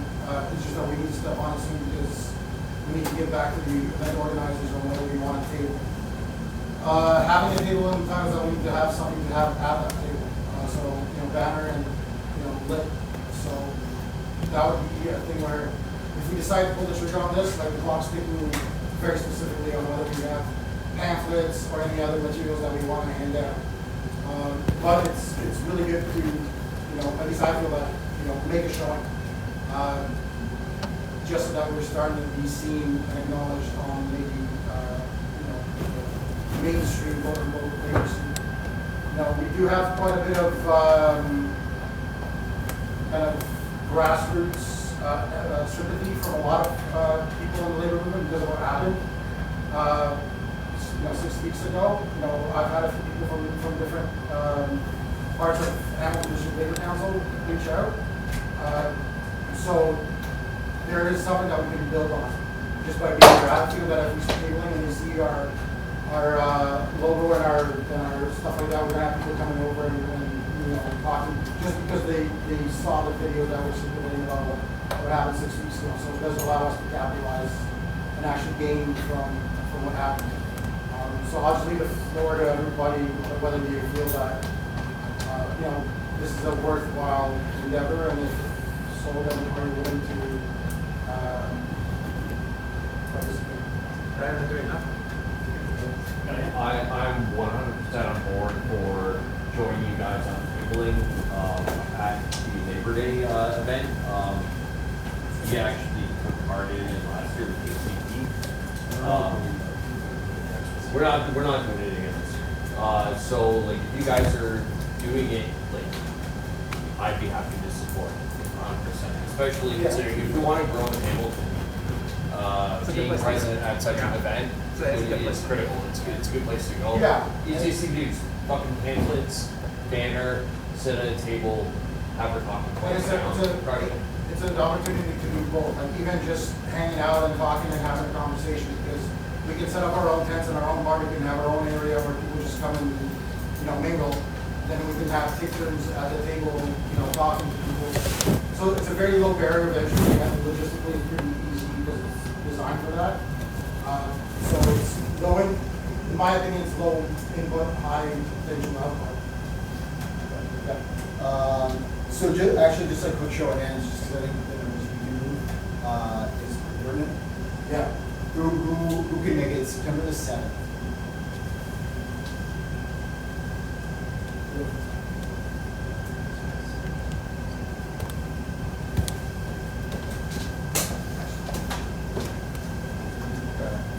All right, so I mean, to kind of structure the discussion a little bit, we can either do a contingent in the rally, we can do a table with barbecue, or we can do both. What do you think we got the juice for? So I would suggest that unless we're providing something that their barbecue doesn't provide, no barbecue. Like their barbecue, like they have like a ticket system, like big grill, dip drinks, also all that already set up.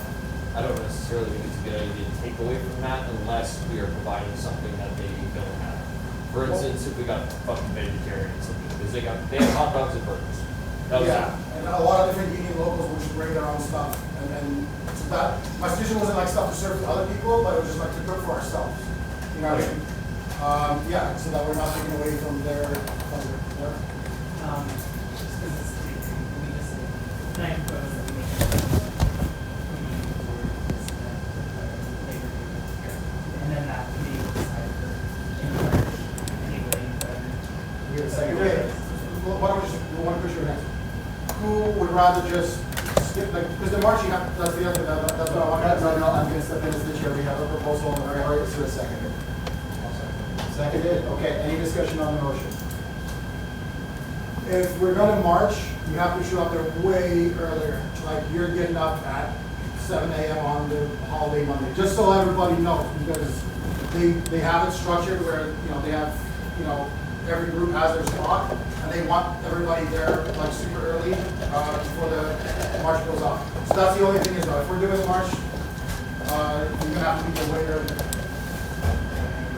Makes sense to me that we march informally but come as a group and then table more formally. That's what I would propose. I don't know if that merges with. Sorry, comrade, the proposal is to strike an ad hoc committee. Oh, to decide that. sorry, I didn't hear that. Yeah. Any discussion on the motion on the floor? Okay, seeing none, we'll move to a vote. All in favor of the proposal to strike an ad hoc committee to plan Workers' Alliance Labor Day activities? Opposed? Abstentions? Get carried. And we'll sign up for that as well at the end of the agenda. So implementation and organizing.